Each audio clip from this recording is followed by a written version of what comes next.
Dhabi. Considering the efforts of IBMC, the United Nations UN Global Compact Network UAE shortlisted IBMC as an organization advancing the Sustainable Development Goals, the SDG Pioneers Award 2017. Also, considering the CSR activities of IBMC International, the Dubai Chamber of Commerce awarded the CSR Label Award 2018 to IBMC International. The UAE-India Business Workshop, one of the sessions in the initial sessions of this UAE-India Business Fest 2017 is the UAE-India Business Workshops. The first session of UAE-India Business Fest 2018 scheduled with business workshops designed to address the industry needs. The workshops will start from 10 o'clock and cover UAE-India projects and opportunities from startups to PPP along with sector-wise presentations. The workshops will host industry panel discussions, Q&A sessions with participation of industry leaders from major business sectors. There will be specially designed B2B launch for one-to-one project and investment discussions based on registrations. UAE and India Business First B2B launch will be the platform to sign various projects and investment contracts in different sectors of UAE and India. UAE India Industrial and Business Seminar. UAE India Business Fest 2018 will host industrial and business seminars addressed by industry leaders and professionals from UAE and India. The seminar will cover industry-relevant topic addressing the business and investment opportunities, current industry challenges and solutions pertaining to the selected sectors under focus. The seminars and discussions are intended to address existing and newly opened opportunities between India and UAE as a result of the latest bilateral treaties and agreements signed between UAE and India. Today, we have an eminent panel which is taking these sessions and the UAE-India Industrial Seminar session with Mr. Les Mail, the Chief Executive Officer of DGCX, Mr. Steve Bernard, the Director of Strategy Business ADGM of the Big Global Market, Her Excellency Aisha Rashid Al-Latif, Member of the Federal National Council, Dr. Abdul Latif Al-Shamsi, the Vice Chancellor of Higher College of Technology, UAE, Mr. Abdul Halim Ibrahim Moisin, the RAC DED Economic Advisor on behalf of Abdul Rahman Al-Shaib Al-Naqbi, the General Director of RAC DED, Dr. Midil Chokshi, the Senior Partner of Choksi & Choksi LLP, and Mr. Sunil Kumar Thakur, the CEO and Managing Director of LIC International, Kingdom of Bahrain. So we have an eminent panel lined up for the industrial seminars in the evening session. And the UAE-India Business Fest participants, we have key benefits, which is offered by IBMC. It's the complimentary listing of your organization in the UAE-India B2B portal. 1 year post-event support that is complementary to the organization. The private business meet with industry leaders at the UAE-India B2B launch during the event day. 17 sector business research report as complimentary by email. Various sectors presentation from industry leaders by email. Sector-wise presentation, case studies and research information. Business and industry workshops and panel discussions. Business and industry seminars and presentations. Business networking opportunities with industry leaders. Free consultation on UAE government services for various business opportunities. And complimentary invitation to our further selected events. With this note, we move on to the programs, and may I invite our CEO and Managing Director, Mr. Sajid Kumar PK, to give the welcome address, please. So most welcome.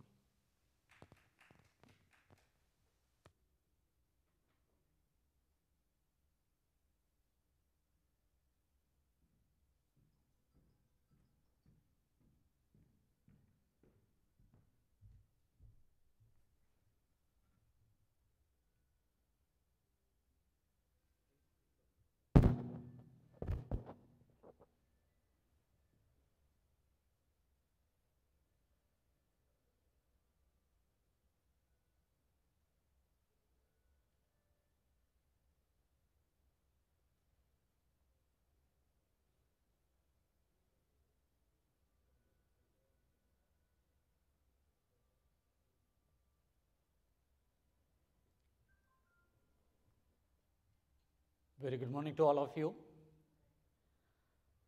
Warm welcome to IBMC's UAE-India Business Festival 2018 concluding ceremony. We have already completed all 6 Emirates. This is the 7th Emirate. Abu Dhabi we are going to cover. We are having the morning session on workshops. In the evening, we have industry seminar followed with the awards ceremony. UAE-India Business Ambassador Award, UAE-India Business Excellency Award, we are declaring for this year. UAE-India Business and Investment Opportunities and Facilities. I would like to indicate what all kind of benefits UAE Business Class and India Business Class can able to take it from this festival. We have done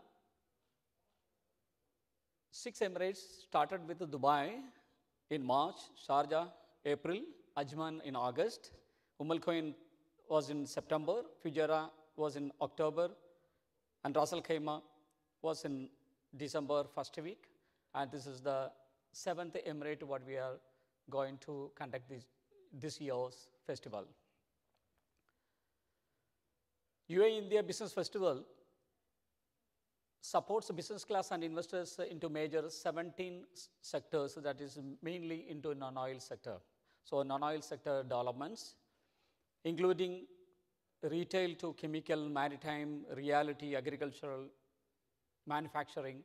We have already published our research report on the 17 sectors.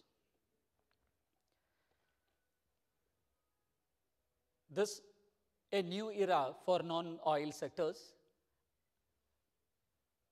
The next era is coming with the vast opportunities in non-oil sectors. We were having that oil and gas sector, and now opening up for nearly 36 sectors in non-oil. Why India to UAE or GCC? India is having more than 5,000 plus companies, listed companies. It is contributing, it can contribute immediately to UAE for its non-oil sector growth. Agriculture sector, banking sector. In the agriculture sector, we have already shown that all various presentation, including vertical farming, banking sector. The banks, mainly from India entities, they came here and they were giving that the presentations for the past 2 years. This is the second year what we are concluding today, UAE-India Business Festival. Chemical sector, we had a detailed presentation on chemical sector, on innovative concepts back in Ras Al Khaimah. Education sector started from Dubai, HCT, Higher College of Technologies, CERT, were participated from UAE, and India major players came here. Electronic sector, energy sector, finance sector, FMCG sector, healthcare sector, insurance sector, IT sector, manufacturing sector, maritime sector, MSME sector, reality sector, retail sector, and tourism sectors. So all these 17 sectors, today IBMC is ready with our platforms and our expertise to support UAE and India business class and investors. In the agriculture sector, there are 95 major listed companies back in India. They can immediately contribute UAE's non-oil sector growth in the area of agriculture. So mainly agriculture, if we are considering into that vertical farming is the main, and the various other activities where India is having expertise that can be extended immediately. Banking sector is a major sector. The NBFC is also coming into that. After the banking sector, non-banking financial service companies.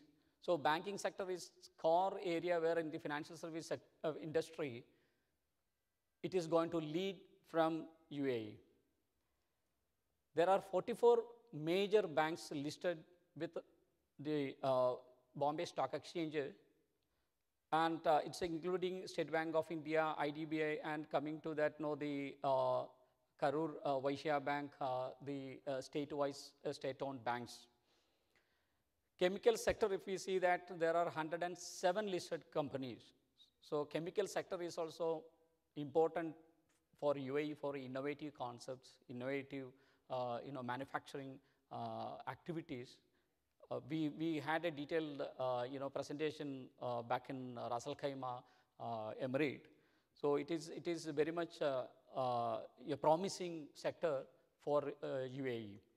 So the listed companies, including that Atul Limited to Yash, Chemex Limited, you can also lively watch the price movements and their performance.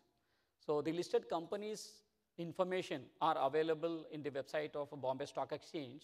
So the fundamental information you will get it, and the all the details of price movements, that's the technical analysis. So also we'll get it for the past 5 years or when they listed at the Bombay Stock Exchange.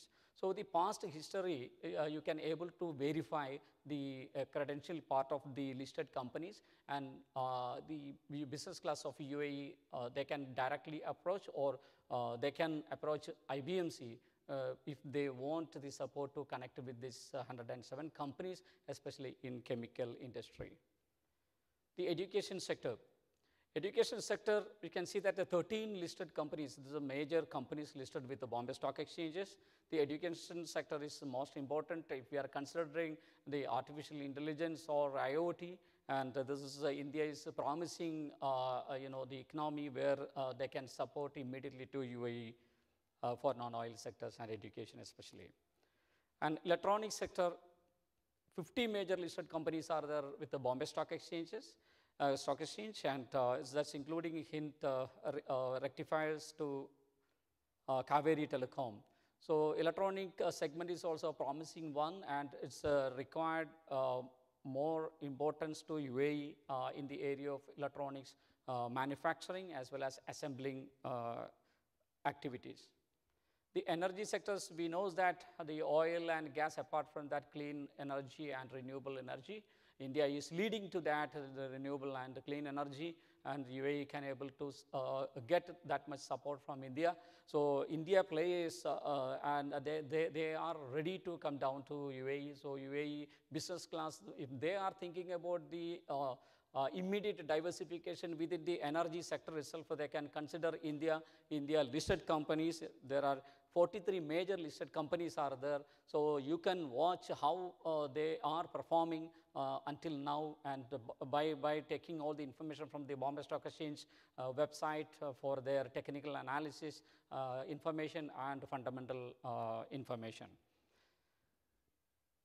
Finance sector is the most important. Banking, after that, finance sector itself, 418 major companies listed with the Bombay Stock Exchange. And finance sector, apart from the banking, the traditional financial activities, even though the stock broking or commodity broking or insurance broking, all these kind of activities are also coming into that sector. So the insurance sector is most important in financial service industry in UAE. So reinsurance draft regulations already ready with the insurance authority of UAE. So India players are also very much keen to see that all the regulations and to come down here and participating with the insurance service sector.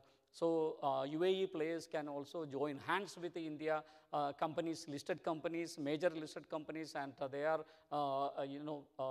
actually taking the lead in the financial service sector, in the finance sector. So UAE companies can also join hands. If you want, you can also get a direct information from the Bombay Stock Exchange website, fundamental and technical information. And if you want any kind of support, you can approach IBMC. We are happy to support to connect with the listed companies. FMCG sector. So 147 major listed companies listed with the Bombay Stock Exchange as of now, and FMCG anyway, that's also portfolio-wise for the GDP growth of UAE. It will take a major role. So FMCG is also most important. India is having 147 major listed companies, and UAE players can watch directly the performance of these FMCG companies. You have right to select, and you can also join hands. You can also take expertise from these FMCG sector players. Next is healthcare. Healthcare industry is coming up in a huge way in the UAE, and both, if we say that, in the area of in the area of traditional way of healthcare activities, and from India, if we are saying that a lot of other activities are coming up, and including yoga also coming to that active role in the UAE healthcare sectors. if we see that, Dubai is also coming out with the second phase of a healthcare sector. Second phase is, I think, 10 times bigger than the first phase. This second phase is coming up back in Dubai, and all other emirates are also very much keen to activate healthcare sector, and that will also lead or also contribute to a major percentage to the GDP growth of UAE. Next is the insurance sector. As I mentioned, that insurance sector, the traditional insurance business are there, then the insurance broking business, again, the reinsurance is coming up, the kaful insurance. So these 4 major areas are coming up actively in UAE. So India players can able to have a look into that for grabbing the opportunities from UAE. And UAE, the business class, those who are there in the financial service sector, they can also divert their activities to insurance sector by getting all the support from India players. In the IT sector, no doubt India is taking that major role for and leading world IT industry. And here 186 major listed companies are also there, even though if we are focusing for the more opportunities from artificial intelligence, IoT or fintech. Definitely India is very much close to UAE economy, and UAE business class and business players can invite IT sector companies, and they can take maximum result from UAE with the support of Indian IT sector companies. 12th, manufacturing. Definitely manufacturing, Ashok Leyland is already started from Ras Al Khaimah for bus manufacturing and all, and other rest of that 19 listed companies. And I hope that they can, DABR also, DABR India Limited, this is the 17th company already listed, started from Ras Al Khaimah. So other all active players are also very much interested to come down, and UAE business class can able to watch their performance. That is important to well before starting a new industry. The past records are most important, the fundamental as well as technical, and their all information about what kind of results they were giving or profits they were giving to their respective shareholders, so our partners. So that is most important. So all these performances live in the Bombay Stock Exchange website. So all business class, you can directly watch the bseindia.com site, and you can take all information of how these companies are functioning under manufacturing sector. The 13th one is the maritime sector. Maritime sector, here all ports are coming up in a better activities, considering India more ports are coming, nearly 5 new ports are coming up. So all the benefits can immediately that can be availed from India to UAE players. So maritime industry, we know that past 5-6 years it was showing a very, very crucial situation, and it was very much hard to perform from international, not from UAE or India, it's internationally, they were facing that difficulties. However, nowadays this is the opportunity where India and UAE players can able to take up that new ports are coming. So if new ports are coming, immediate requirements are there, that is from maritime industry from UAE. So UAE maritime industry companies can able to join hands with India players and taking a lead into this maritime sector. So there are 21 major listed companies are there. This information are also available in the website of Bombay Stock Exchange.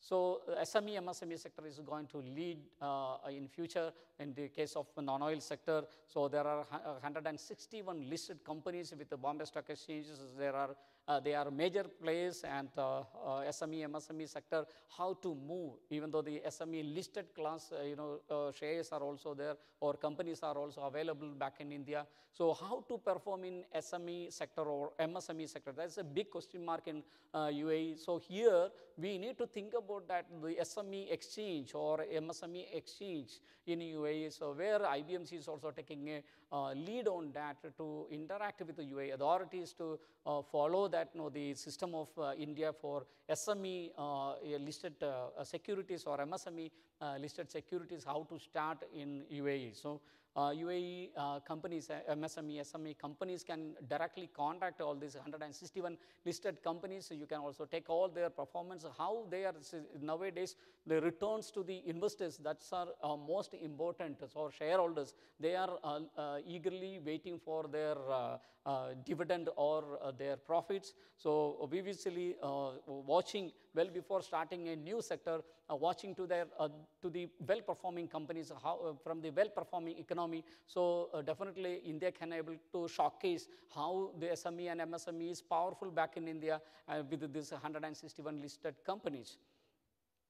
So 15th sector what IBMC is supporting UAE through UAE-India Business Fest, that is reality sector. So reality sector, we know that in UAE, so that's coming in a bigger way, and RERA is also taking up a lead and implementing more strict regulations to stabilize the industry. So in that case also reality sector, how it is performing with the stock exchanges and their track record or their performance details, all reality sector players can able to watch directly from the Bombay Stock Exchange website, and they can take all information how this the upper level or the new style of operations, how India is performing. The reality sector, not only that, so the controlling the land part, it is the major factor for all these, these sectors, where we are promoting the 17 sectors from the 36 sectors listed back in India, Bombay Stock Exchange. So reality sector is the most important, how to stabilize the markets, how to stabilize the economy. So the reality sector is coming up. Reality sector is how it's happening. The investment happening in different ways. We know that the direct buyer and seller is coming into that picture, or intermediary is taking a marginal share for that. And third, the third part is most important, relevant across the world in the reality sector, that is fund investments. So the major funds, fund players, domestic and international, they want to invest into India real estate or UAE real estate. So the next generation is going to stabilize the market, that is through the listed funds. So funds, in UAE, we can see that from DIFC and ADGM region, they are providing a lot of supports to, to start fund houses and supporting investors and the reality sector players. So 141 listed companies are there with the Bombay Stock Exchange, and you can take their role model or their strategies, how they are managing these three classes of investments in the reality sector of India, and you can approach 141 major listed companies for getting direct information, or you can contact IBMC. We are happy to provide our complementary research information to all of you. And next to 16th sector is retail. Retail sector, again, that UAE is also taking that major role. In India, you know that the across the country, the retail sector is taking that GDP of India into better and better level on a day-by-day basis. So here 21 major listed companies are there, and these companies listed means they have their own credibility in the retail sector, and they are playing, playing for the past 40-50 years. And IBMC is promoting or supporting 17 major sectors. Why we are supporting this, taking this 17 major non-oil sectors for that will be leading for the new era. So India is concerned urbanization. Urbanization is taking up that the growth of India. So within that urbanization, these 17 sectors are most important, and 17 sectors players are also taking a vital role. So UAE also considering that the change from the oil sector to non-oil sector. So these 17 sectors are most important to focus into that for the growth of UAE in non-oil sector. So that's why in the last tourism sector is coming up. Tourism sector in India and UAE are having that years and years coordination with the different kind of the government level or public entity or private place. So they are contributing each other for developing their tourism sectors. So in Bombay Stock Exchange, 57 major listed companies are there. So they are taking vital role. And again, this is artificial intelligence. In this year's UAE-India B2B Business Fest, IBMC focusing more into artificial intelligence. So tourism sector, artificial intelligence is going to take more activities by from the level of booking the ticket to that the reaching to the destination and back. So this will be controlled fully from the AI level, so and IoT level. So it is very much clear that this is 57 major listed companies back in India. They have all this expertise because IT is also most important back to India. So UAE, all tourism sector companies can follow the system of 57 major listed companies back in Bombay Stock Exchange. You can take all information, fundamental and technical information of these 57 listed companies that's available at BSEindia.com website, and you can follow that their track record of providing the benefits to the shareholders or their track record on compliance matter and the credibility matter. So all information are available, and it is complimentary from Bombay Stock Exchange.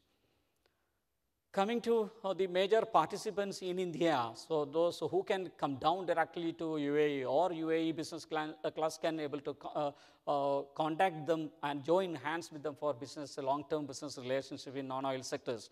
So India is having stock exchange listed companies. That is the major part is coming. Second is private limited companies are there in the 29 states of India.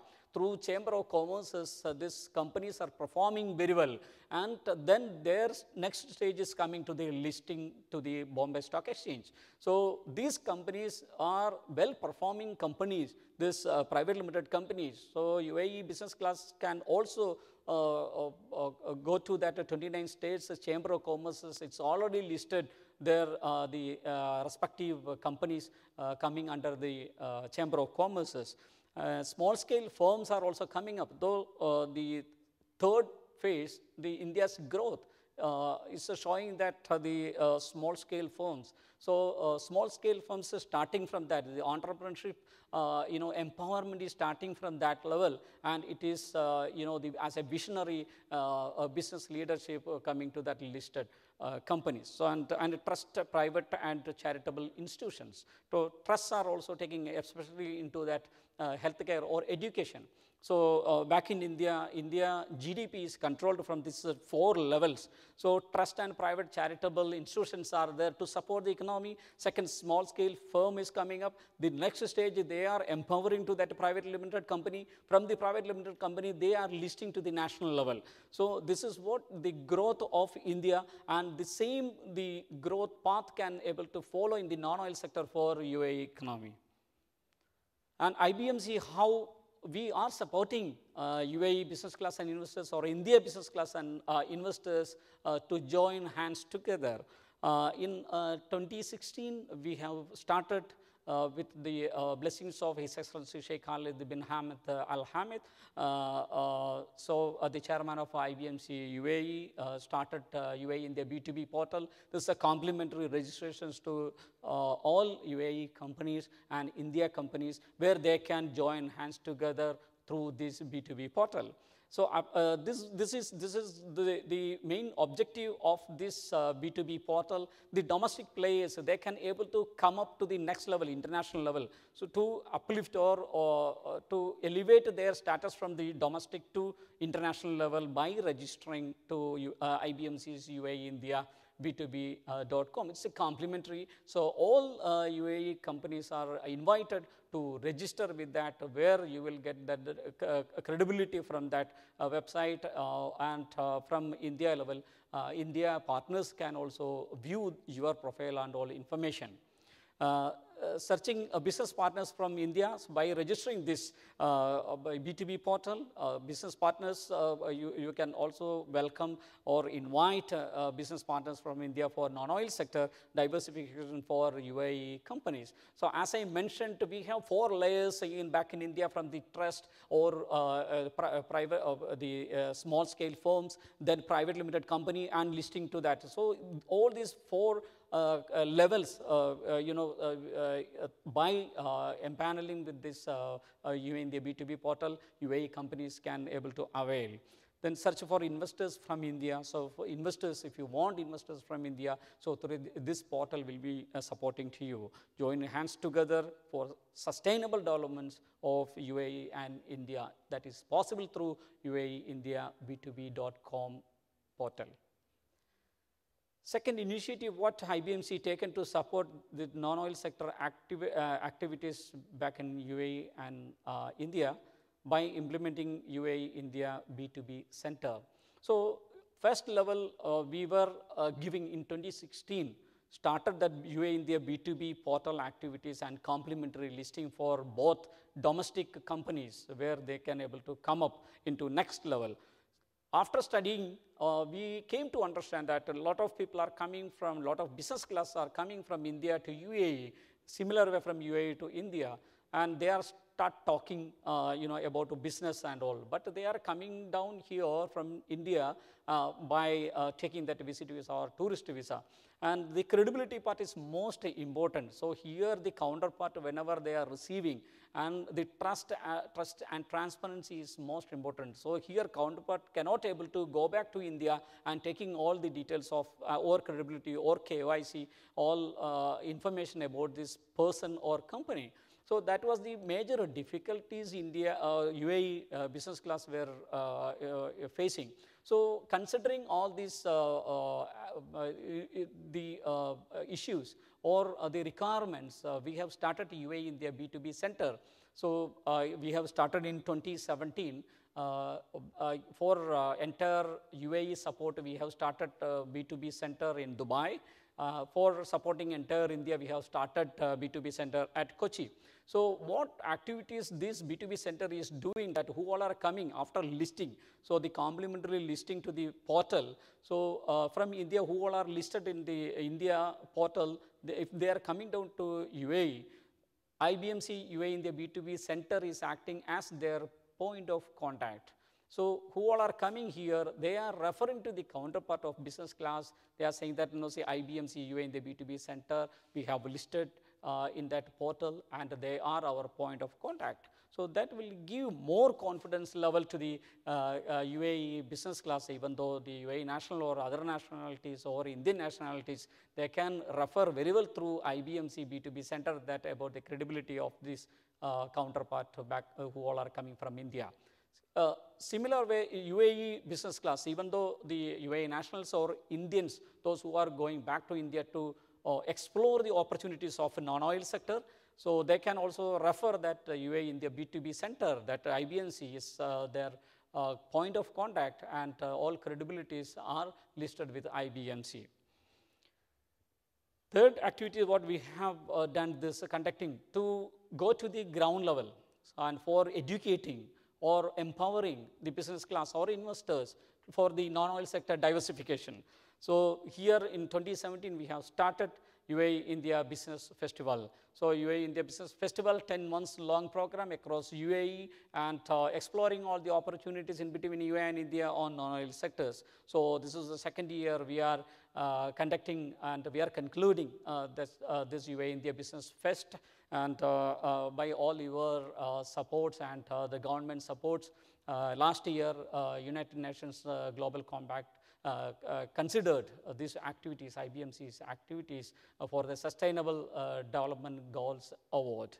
And this year, IBMC received the award from Dubai Chamber of Commerce, that is corporate social responsibility, what IBMC is extending to UAE and India business class and investors to come up and explore the opportunities where UAE is having in non-oil sector. So opportunities, if we are saying that one side oil and gas sectors, it was limited opportunities for the business class and investors. However, non-oil sectors are coming up in India concern. So 36 major sectors are there in non-oil sector. So where it can be contribute immediately to UAE economy. Thank you so much, and we will have wonderful sessions today in the morning and afternoon session. In the evening, we will have that industry seminars with high and top officials from UAE government entities and private entities. They are joining, and India players are also coming up. And we will be recognizing the efforts of the leaders, and will be delivering IBMC's UAE-India Business Ambassador Award and IBMC's UAE-India Business Excellency Award today. Thank you so much. Thank you very much, sir. That was Mr. Sajid Kumar PK, the CEO and Managing Director of IBMC Group.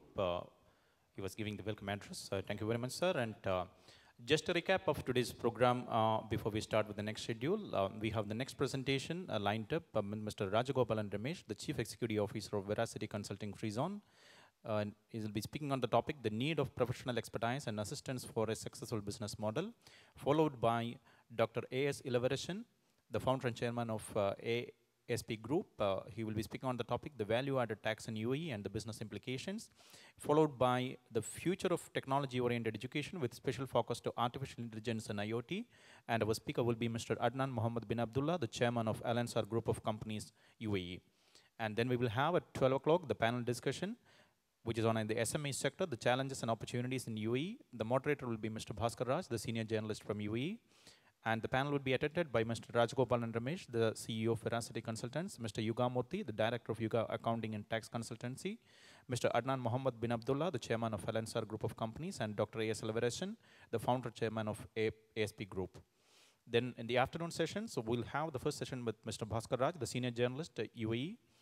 I'll be speaking on the topic Abu Dhabi's recent initiatives to stimulate growth, to freeze federal fees, and 3 years lifting corporate fines, grace periods for renew business licenses, lower cost for startups and SMEs. Followed by 2:30, we have the presentation on India Foreign Portfolio Investment, FPI, India UAE Arbitrage Opportunities by Dr. Khalid Abu Sahar, the financial, administrative and regulatory expert from Al Kabir Accounts and Records. And followed by 3 o'clock, we have the live demo of investment opportunities in UAE, India Foreign Portfolio Investment and Arbitrage Opportunities, which is open for 50 plus countries investors. We have at 6:30 a presentation on Ayurveda, the alternative medicine, the business and investment opportunities. The presentation is taken by Ms. Monica Agarwal, the partner of IBMC International and director of Artin. At 5 o'clock, we have the presentation on the future of India-UAE business economic relations. The sessions will be taken by Mr. Ahmad Ibrahim Muhammad Al-Hamadi, the UAE writer and the chairman of Unipex International Dubai. At 5:30, we have the international announcement of Samana Global Fund, SGF 2020 Scheme 1, the Securities and Exchange Board of India Alternative Investment AF Category 2 Fund. The announcement will be jointly done by Mr. O.M. Rashid, the Chairman and Managing Director of Samana Business Group India, and His Excellency Sheikh Khalid bin Ahmad Al Hamad, the Chairman of IBMC UAE. We have the industrial and business seminar sessions in the evening, starting with 6 o'clock, the opening message of His Excellency Sheikh Khalid, the chairman of IBMC United Arab Emirates, and the opening address by Mr. Sajid Kumar PK, CEO and Managing Director, followed by the award ceremony. We will be distributing today the UAE-India Business Ambassador Award and UAE-India Business Excellency Award at 6:30. We'll have the next session starting from 6:45. The first session will be Mr. Les Mail, the Chief Executive Officer of Dubai Gold and Commodity Exchange, speaking on Dubai Gold and Commodity Exchange and its international services. At 7 o'clock, we have the session by Mr. Steve Bernard, the Director, Strategy and Business, Abu Dhabi Global Market. We'll be speaking on the innovation and investing through Abu Dhabi Global Market. At 7:15, we have the business opportunities in Abu Dhabi with special focus to the women entrepreneurship. Her Excellency Aisha Rashid Latim, the member of the Federal National Council and member of Board of Directors of Al Quoin Chamber of Commerce and Industry, Chairman of the UAE Business Council, and the Vice President of Emirate Businesswomen Council. She will be speaking on the topic business opportunities in Abu Dhabi. And 7:30, we have the UAE Advanced Education Systems and its support for technology sector development by Dr. Abdul Latif M. Al-Shamsi, the Vice Chancellor, Higher College of Technology, UAE. At 7:45, we have the new law for foreign investment in UAE. Session will be taken by Mr. Abdul Halim Ibrahim Moisin, the RAC DED Economic Advisor. And 8 o'clock, we have the session by Dr. Midul Chokshi, the Senior Partner, Chokshi and Chokshi LLP, Mumbai. Will be speaking on artificial intelligence and its potential to disrupt the business and impact lives of citizens. Then at 8:15, we have the session by the CEO and Managing Director of Life Insurance Corporation of India, the Kingdom of Bahrain. He'll be speaking on the importance of the life insurance coverage for the business class and their families. So with this note, ladies and gentlemen, we will move on to the next topic for the day. The need for professional expertise and assistance for a successful business model. The need of SMEs will be explained to us by Mr. Rajagopalan Ramesh, the Chief Executive Officer of Veracity Consulting. Mr. Rajagopalan Ramesh, he's a highly experienced professional. He has turned around a declining luxury retail business and brought it back to the profitability and growth through its introduction of effective operation controls and new business strategies. He was successful in implementation of a multi-company, multi-currency ERP accounting package, and he's involved in the evaluation and selection of suppliers of the plant and equipment for a new multi-million-dollar Coca-Cola factory.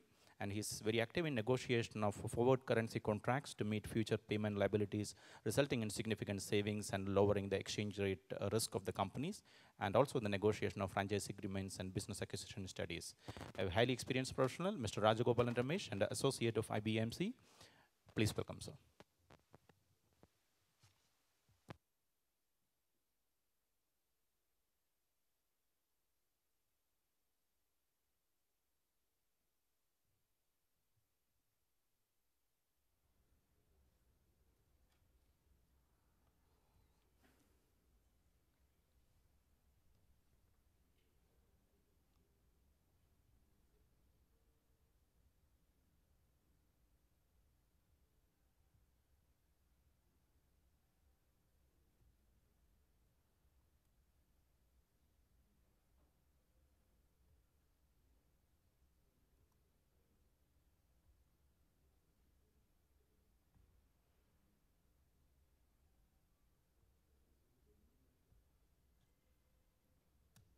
Please.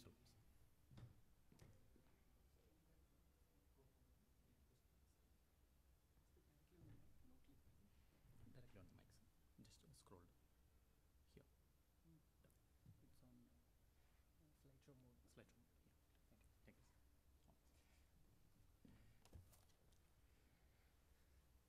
Thank you. Testing. Good morning, ladies and gentlemen.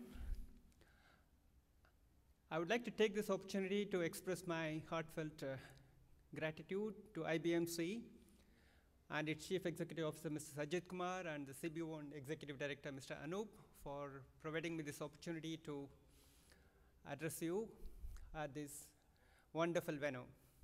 Thank you so much, sir.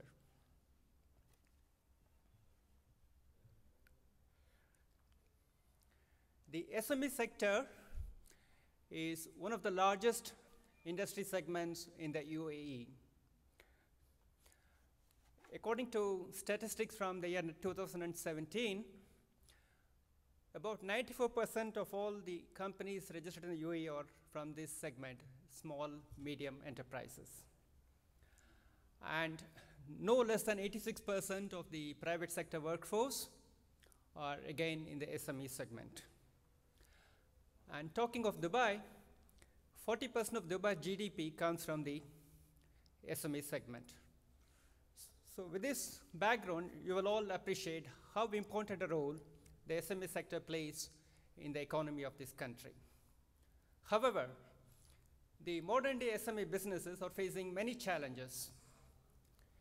In addition to challenges related to operations, production, procurement, and sales, there are other issues related to managing the accounting function, financing, insurance, and legal functions, which business owners have to contend with on a day-to-day basis. And the complexity is increasing day by day. Business owners may be experts in their respective domains in their business, but they do require professional help to manage their other areas of business, which is always a daily challenge to them. And employing staff to manage each such area is very expensive. It's beyond their means. And this is where engaging a professional management consultancy firm can be of great help in managing work qualitatively, in a timely fashion, and at a reasonable cost. Veracity Consulting, which is a company run by me and my wife, Jyoti, is a boutique advisory firm established in the year 2014, and it has been in operation for over 4.5 years now.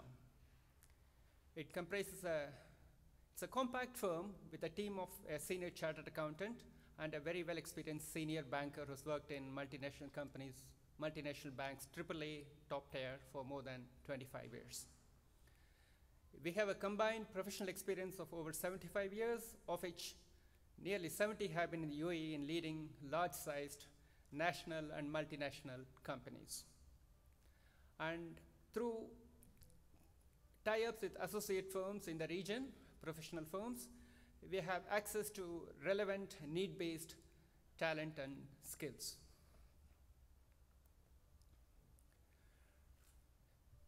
Veracity provides a wide range of services, primarily setting up of accounting systems, financial accounting systems, to ensure accuracy of financial data.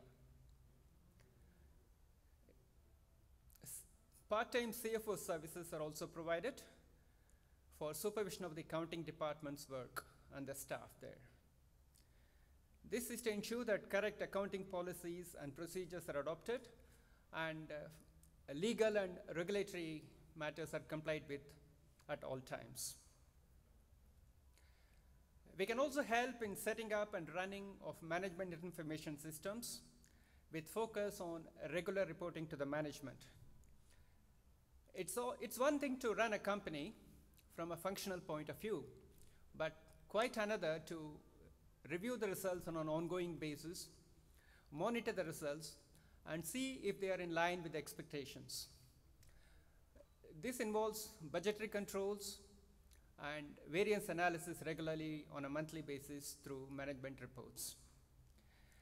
This is virtually non-existent in most of the SME companies, who typically operate with a owner-managed kind of setup, where the owner is extremely busy managing so many aspects of the business. And in today's scenario, finance is a great challenge that takes away the chunk of the time of the owners.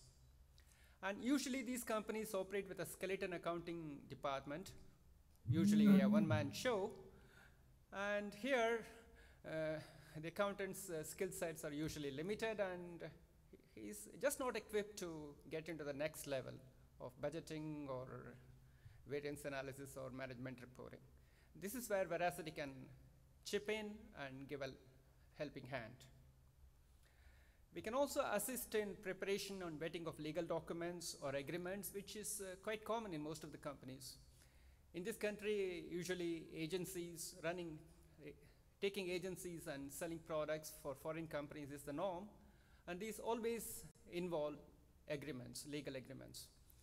And these needed to be done right the first time, so as to protect the interest of the stakeholders, and this is again an area where we can play a major role.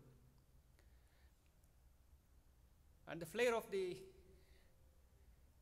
present time is bank facilities and financing. Here again, we can play a role by connecting you to fund providers to ensure utilization of available resources at optimum cost through restructuring and other means. We can also assist in consultancy and tax filing related to value-added tax. Of course, the next presentation will be by the doyen of VAT in the UAE, Dr. Prince Leverson, who is a leading person handling VAT in this country. We also provide advice related to sale and purchase of companies, or sale of a full stake or a partial stake in companies which are looking for investors either to sustain or to grow their business or to fund their expansion. As part of this service, due diligence would be required, which is like an audit, not necessarily of the financial audit, which is generally performed for such companies by other companies. It also involves looking into documentation, legal, and many other factors, marketing agreements, which are generally not reflected in the audited financial statements. The audited financial statements can go only thus far, provide only financial information. But there are so many other factors which are not reflected there, which can only be gauged by looking at documents which are the backbone of running a company. This also involves business valuation. Business valuation can be broadly classified of two types. One is based on net assets, which is assets minus liabilities, and then add a premium on that based on the age of the company and how far it is successful and the future prospects. Or based on net profit multiple method, where you take an average of the past 3 or 4 years profit, and the resultant average is multiplied by a premium factor of 2x, 3x, 5x based on negotiation and with the prospective investor. So this is another area where Veracity can help professionally. And once having done these, it becomes necessary to close such transactions through funding, because vitamin M is the most important element of these transactions. Here we have tie-up with fund providers, so we can help successfully close deals of acquisition of companies. In addition, other areas where Veracity can be of help is in review of insurance covers available to the company. Sometimes companies are not adequately insured, they're not protected against risks, so here we can advise on the gaps, do a gap analysis, and help them through an insurance brokerage tie-up to cover those gaps. And also, we can ensure that you get competitive premiums and, most importantly, excellent after-sales service. The test of a good insurance policy is not the premium or the risk covered, but what happens when a claim occurs. Very often you find that the brokers disappear, do the disappearing act when there is an insurance claim, and the insured, the companies are left hanging. But here the tie-up which Veracity has with a leading brokerage in Dubai, which has been in operation for 25 years, is different. They will hold hands with the client all through to the end till claim settlement. We also can help in review and advise on marketing strategies, especially for retail companies and wholesale FMCG companies, and help with digital marketing strategies. And finally, cost control measures are very important in today's world where marketing is a challenge, companies are facing a difficult economic situation. Cost control becomes paramount. Management gurus say that, most of them at least, say that you do not grow a company through cutting costs, but only through increasing the top line, the sales. But then that is easier said than done, especially in today's climate. So it's very important to control costs also to make sure that the bottom line is healthy. The benefits of dealing with Veracity to clients include the following. All services are provided by well-experienced senior professionals. We are available personally at all times to the clients. Commitment to total quality is the motto of the firm. Being a boutique consultancy, we do not go for quantity, but rather focus on a few clients, but strive to provide the best possible service. And all this comes at a reasonable cost. Here are the contact details. I'm helped by my wife, Jyoti Ramesh. She's a banker. She's an MCOM, cost accountant, MBA, with about 40 years of professional experience in various multinational companies. and leading banks for 25 years as a wealth manager. In addition, we have tie-ups with good many professional firms, which are again small scale, not very large, so that access is easy and service is personal. Thank you for your time. If any questions, I would welcome them. Thank you very much, sir. Any questions to Mr. Rajagopal and Ramesh? May I request our CEO, Mr. Sajid Kumar PK, to kindly lead the Q&A session, sir, please.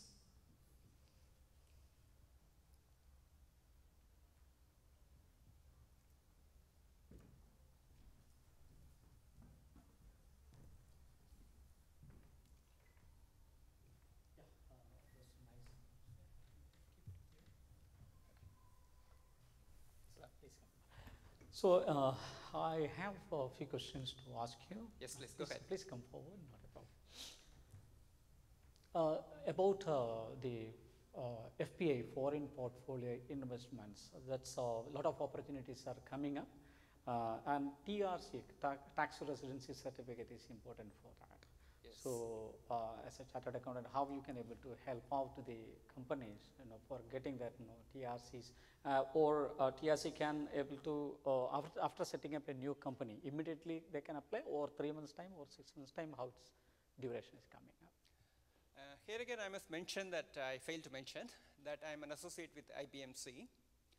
And one of the products that IBMC is currently promoting in an enthusiastic way is the foreign portfolio investment in India, which is the USD INR arbitrage opportunities with DGCX, which is owned by DMCC, a Dubai government company, Dubai Gold and Commodities Exchange, based in JLT on the one side, and National Stock Exchange of India on the other.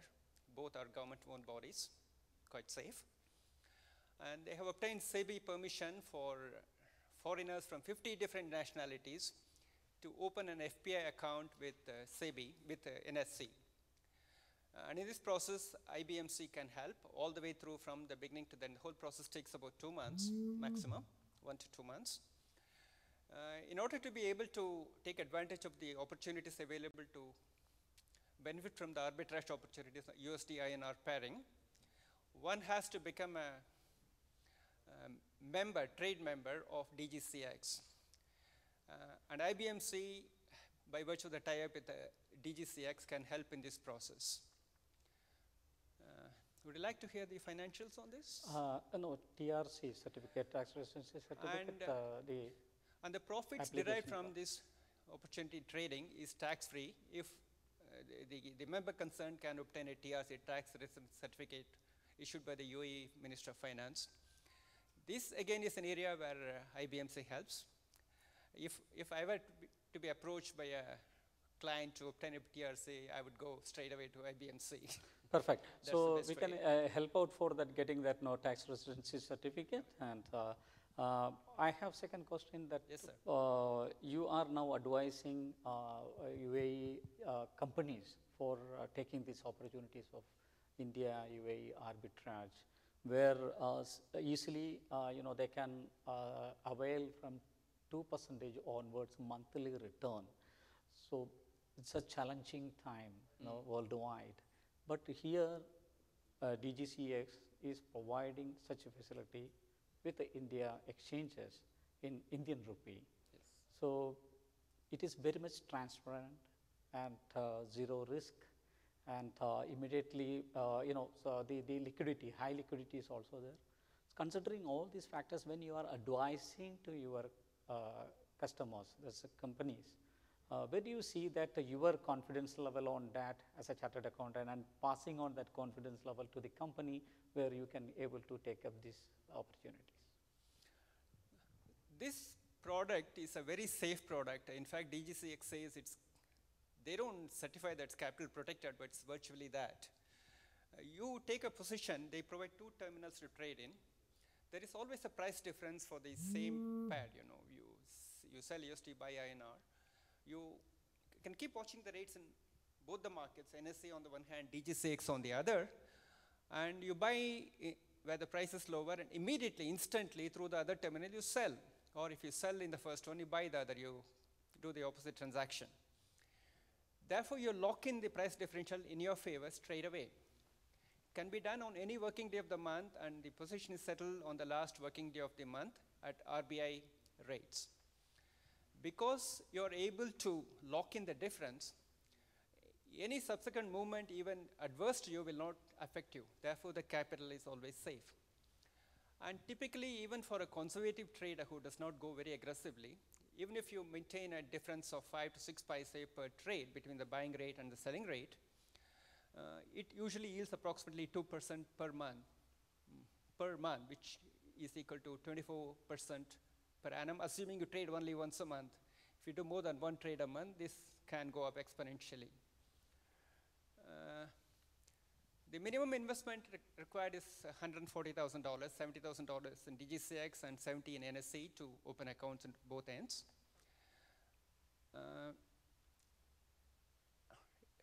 In about 2 years' time, by trading about 30, 35 times, one can recover this investment. The biggest element is the initial admission fee to DGCX, which costs about $65,000 one-time fee. So if you take an example of a person who has invested $500,000, in less than a year, this is recovered through profits. And then renewal is very minimal. A renewal fee every year is just about $4,000. If you're done volume, several trades in the first year, even that is discounted based on the activity levels. So the return on investment can be as little as 1 year for a $500,000 investment. Only companies, UAE registered companies or from any of the 50 countries mentioned there can become members. Individuals cannot. And these companies must be foreign companies with at least 1 year standing. By foreign companies, I mean it can be a UAE registered company with a license from DED in any of the Emirates or from any free zone also. But the Indian shareholding, if at all there is, should not exceed 24%.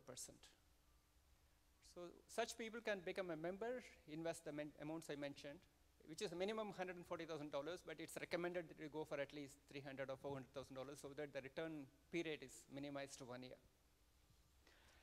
Also, if the investor is a very busy person, is a businessman, he has no time to manage the affairs or no knowledge of, is not IT savvy, for instance, IBMC can manage the account for him for a fee.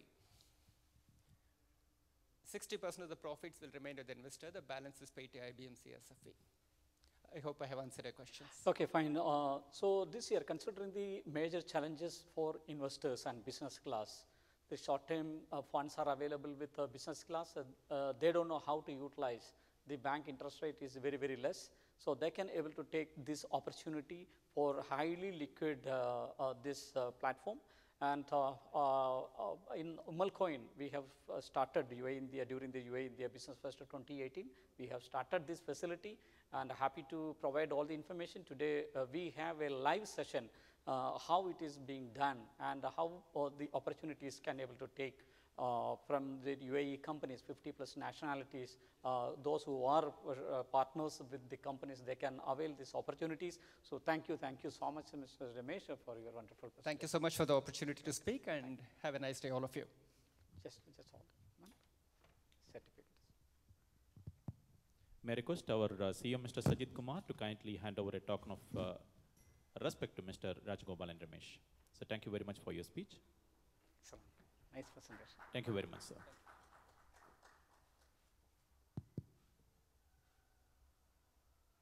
I think.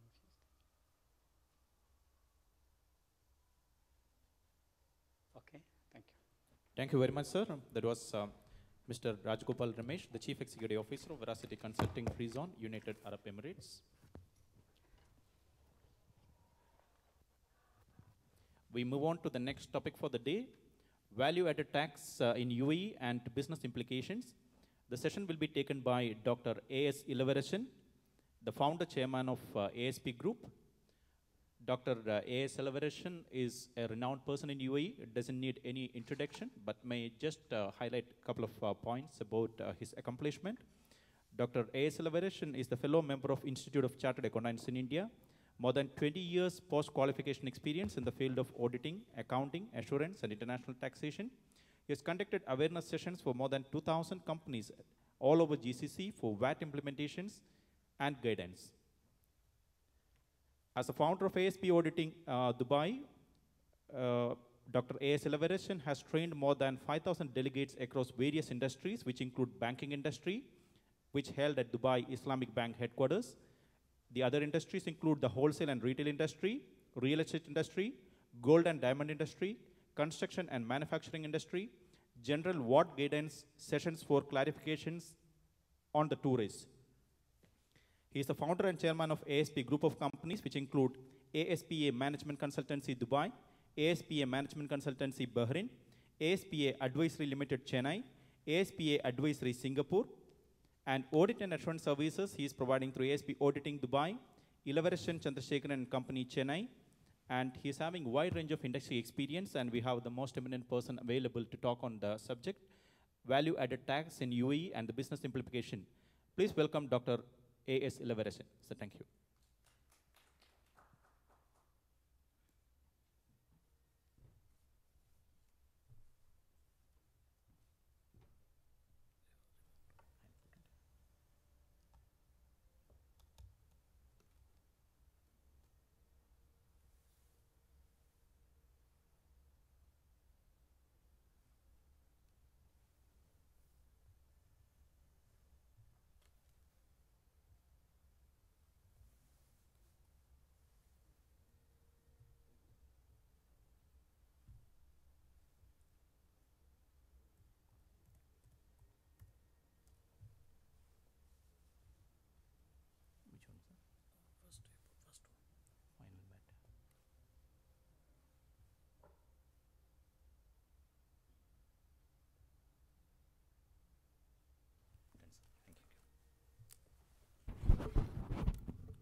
Good morning to everybody.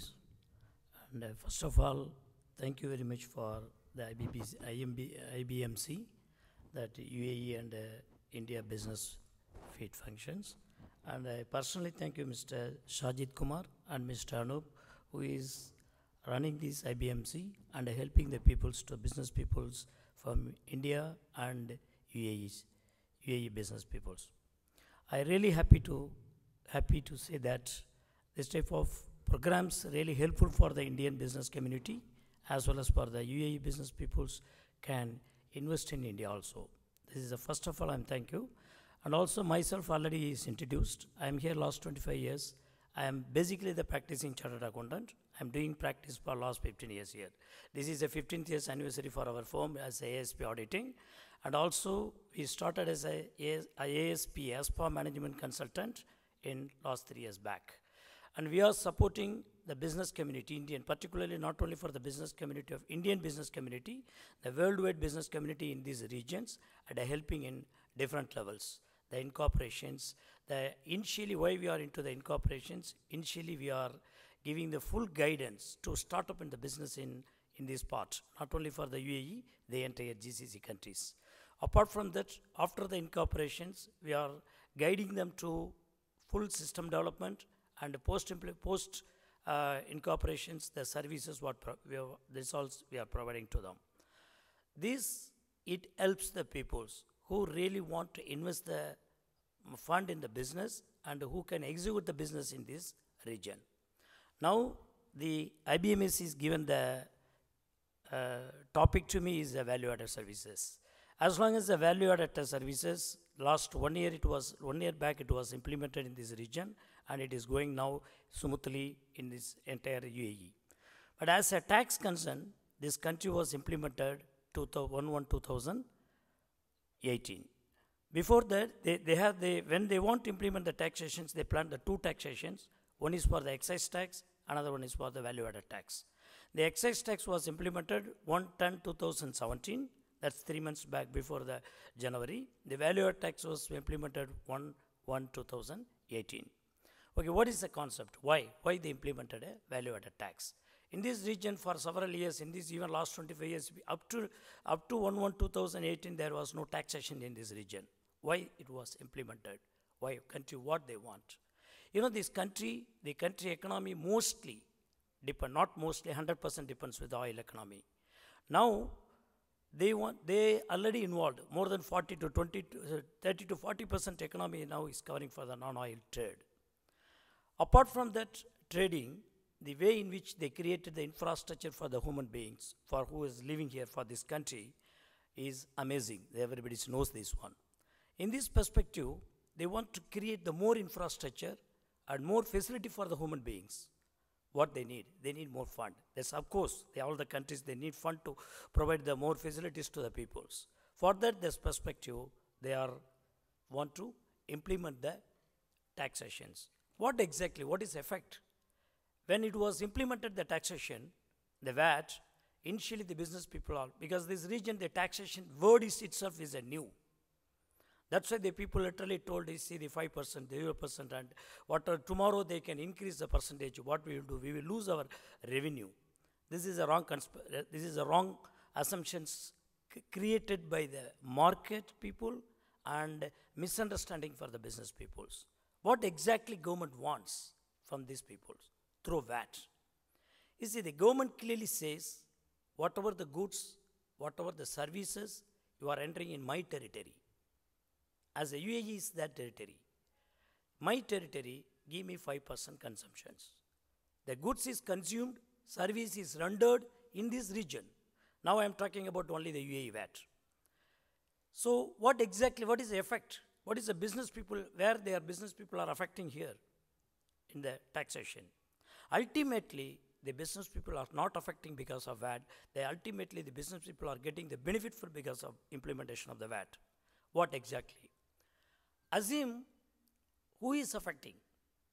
Exactly for implementing of VAT, who is affecting? Who is bearing the VAT? That you need to take into consideration. Exactly the end user. The government plan is, whatever the value of the goods, whatever the value of the service you are rendering in this region, they are expecting 5%. Who is consumer? Ultimately the common people, end user. But another thing, the government cannot collect the VAT, cannot collect the fund from the end user. Practically not possible. For example, I am using goods, I am getting the services from somebody's. Government, how can collect from me directly? This is not an income tax. This is indirect taxes. This is called indirect tax. So in this perspective, who is providing the services? Who is supplying the goods to the end user? They are responsible. So that means what? We are collecting the VAT, we are collecting the tax from the consumer on behalf of the government. So we are working as an agent. As a business people, we are working as an agent for government, for collecting the VAT and pay to the government. The government is authorized to collect the VAT from the public and pay to the government. So that means we have privilege to collect the VAT. Once the government is authorized to you to collect the VAT for the government money, definitely they will put the rules, procedures and regulations. How to collect, how to pay, how to settle. This is called VAT law. In public, normally the people are scared, I'm losing my 5% profit to the government. No. This is I explained several times with the several meetings. Even still, yesterday one client came, he told me about, yes, I'm losing 5%. I have the margin of only 6%. Why I need to lose 5%? This is my investments. This is my hard work. Why I need to lose? The basic concept we need to explain to the people still. Even the 1 year, it is going to be finished 1 year successfully. Even still, the most of the community in SME, they doesn't know the concept of VAT. Because they don't want to know also. Blindly they are telling this government is asking 5%. I will tell you a small example. Let us take example. The average monthly expenditures of one family is 10,000 dirhams.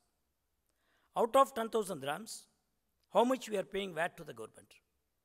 5,000, mostly 4,000 to 5,000 is going to rent, for residential rent. For residential rent, there is no VAT. Number one. Number two, balance 5,000 we are spending. Out of 5,000, 1,500 to 2,000 dirham we are spending for the school children fee. That also no VAT.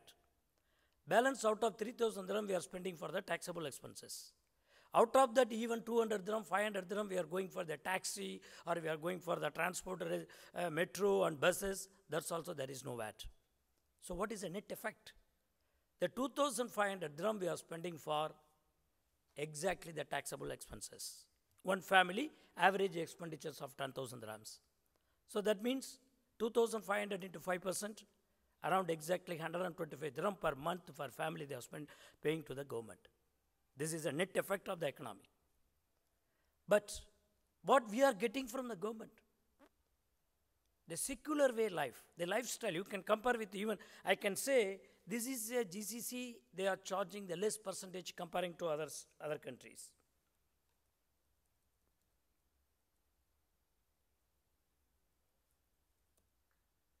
This is an example. Just I put the examples of percentage of how many percentage the other countries they are charging for the VAT. What is the percentage the GCC, entire GCC? We are talking about the UAE. What is the percentage they are charging? The same perspective, you compare what is the benefit, what is the lifestyle, security, secure angle, and lifestyle, how much we got, what is the infrastructure they developed for our human livings. So comparing that one, as my individual perspective, the 5% is nothing. Okay, now, the thing is next question, the people's, what they are asking, today is 5%, tomorrow what it will be.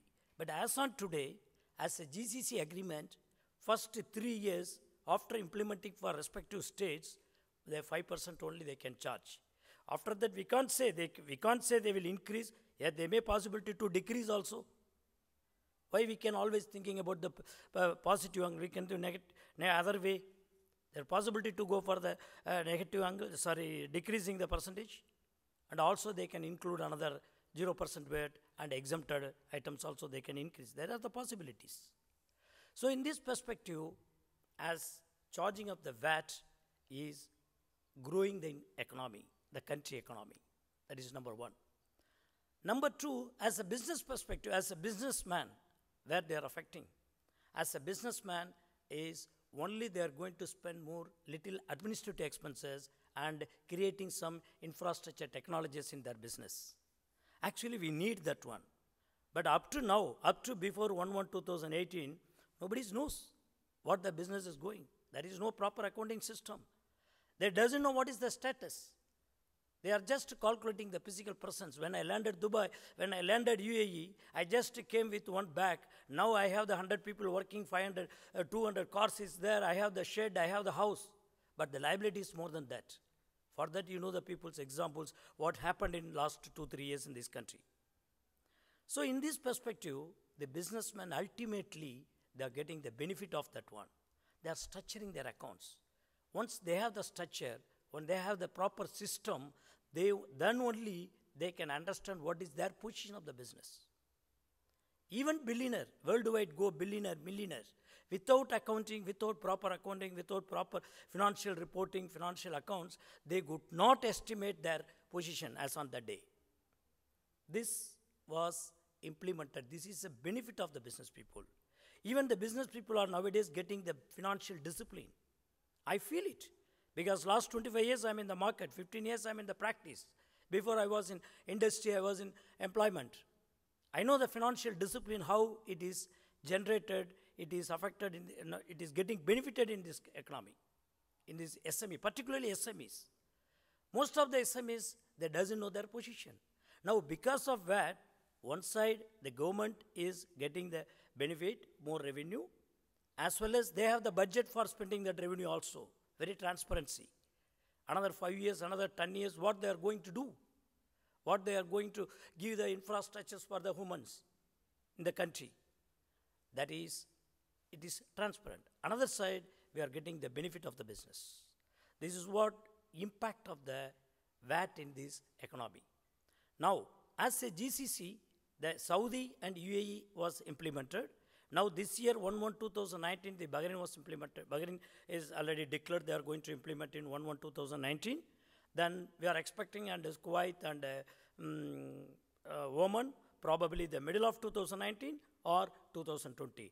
Definitely, all the GCC countries, they are going to implement. There is no doubt because they already signed the agreement, the VAT agreement for GCC.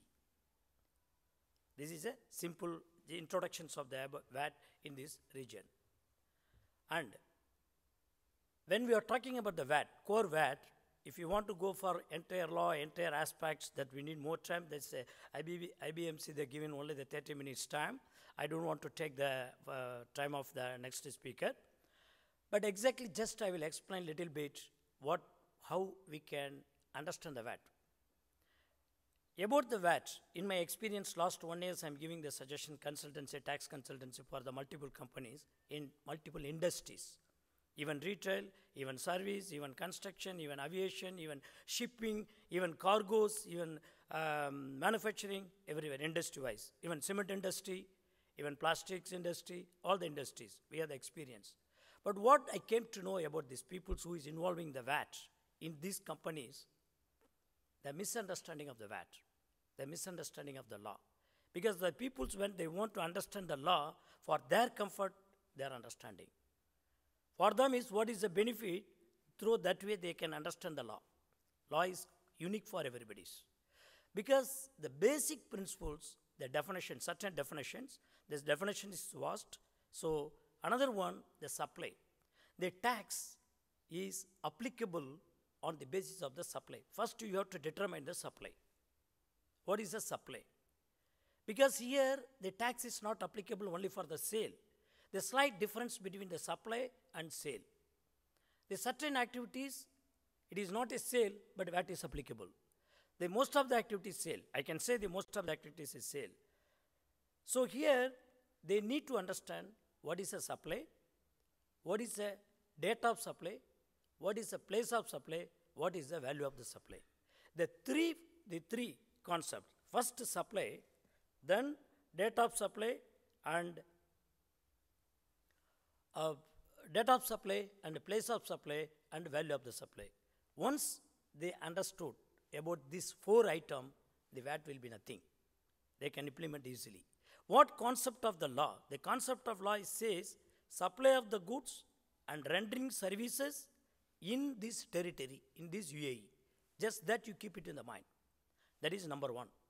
Number 2, the law specifically says this is a zero rated item, around 11 or 15 items. This is an exempted item.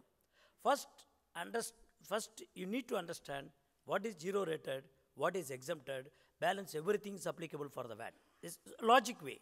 Just I am understanding of the practical peoples. Theoretically, we can go different way. When you need to understand about the VAT practically, first you understood what is a zero rated, what is exempted, balance everything is applicable for VAT. That is number 1. Number 2, applicable VAT you decided. Then whether it is supply. Number 2, whether it is place of supply. Yes, you decided it is supply. I told the key word, it's rendered goods consumed in the UAE. So in this case, this rendered services, and in this case, the supplies happened place within the territory. You determined what is the place, which is the place the supplies happened. The supplies happened, service is rendered within the UAE, tax is applicable. First point is over. Second point, when? Because the law given the period, the tax periods. Almost the 5 periods they are given, quarterly ended, monthly ended, some companies monthly ended, some quarterly ended, some government companies they are going yearly ended. This tax period, according to tax period. Because of the tax period, when the supplies happen, when the liability will arise, which date you can collect the VAT, which date you are responsible, because I told initially, the supply of the, who is a supplier, they are responsible for the VAT. So I am supplying the goods. Yes, the liability is fixed, responsibility is fixed. Next point, how I can execute? When? Place of supplies happened, now responsibility started. Now we have to decide when and what is the value. This determination we have to do. For when? For that they have the tax periods. Because the first tax period, yes, for example, our tax period is 31st March. I am supplying 31st March, I supply the goods. But I am raising invoice in first week of April. Whether this transaction is included for the previous period or next period.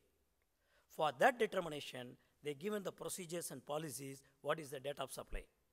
So you have to read it. You have to take the guidance or read it thoroughly, how we can determine the date of supply. They have some criteria. Once I'm delivering the goods, once I'm supplying the goods, subject to what? Subject to delivery. Subject to delivery is my responsibility or your responsibility. Like this, they have the criteria. According to that, you have to fix the date. Then you have to decide this tax is applicable, which period of the tax, which period. This is another one. Next point, value. What is the value? How to determine the value? The government is approved, government give the authorization to us to collect the VAT from the public. But when you are collecting the VAT from the public, you are a person to determine the value. So for that, government is get the procedures, rules and regulations. This is, you can't decide. Today is for example, you are buying one TV. Today market rate is 10,000 dirhams. You can't put, because of avoiding VAT, you can't put 1,000 dirham. Because there are the possibility. We can't say all the business people have the unique mind. For avoiding these things, government is prescribed what is their value you have to do. All these things, if you understood, definitely the VAT, you can 50 to 60% is over. Balance 40% is what? How you maintain books of accounts, what is the procedures, what is what need to adapt, because you are collecting money from the public on behalf of the government when you have to repay to the government. That is number one. Suppose I am collecting today, I am telling I collected, I will pay next year. No, government fix the dates. This is a date. You have to do the payment before this stipulated date. If you are not doing this one, what is the penalties? Then the law is imposed penalties. Penalties for monetary penalties, fees, fine. Even if you are not doing that one, then they go for another legal proceedings, other things. They all already have the set of rules mentioned in the law and executive regulations. This is a perspective. Okay, now we already discussed about the supply. Supply, place, time and value. Certain supplies, I mentioned it initially, the supply, the law is imposing VAT on supply, not only in the sale. When we are talking about the supply, what is not in the sale? We can say, I will give one table, it will make more understanding. You see, sale. But before that, what is the supply? The basic concept, 3 points.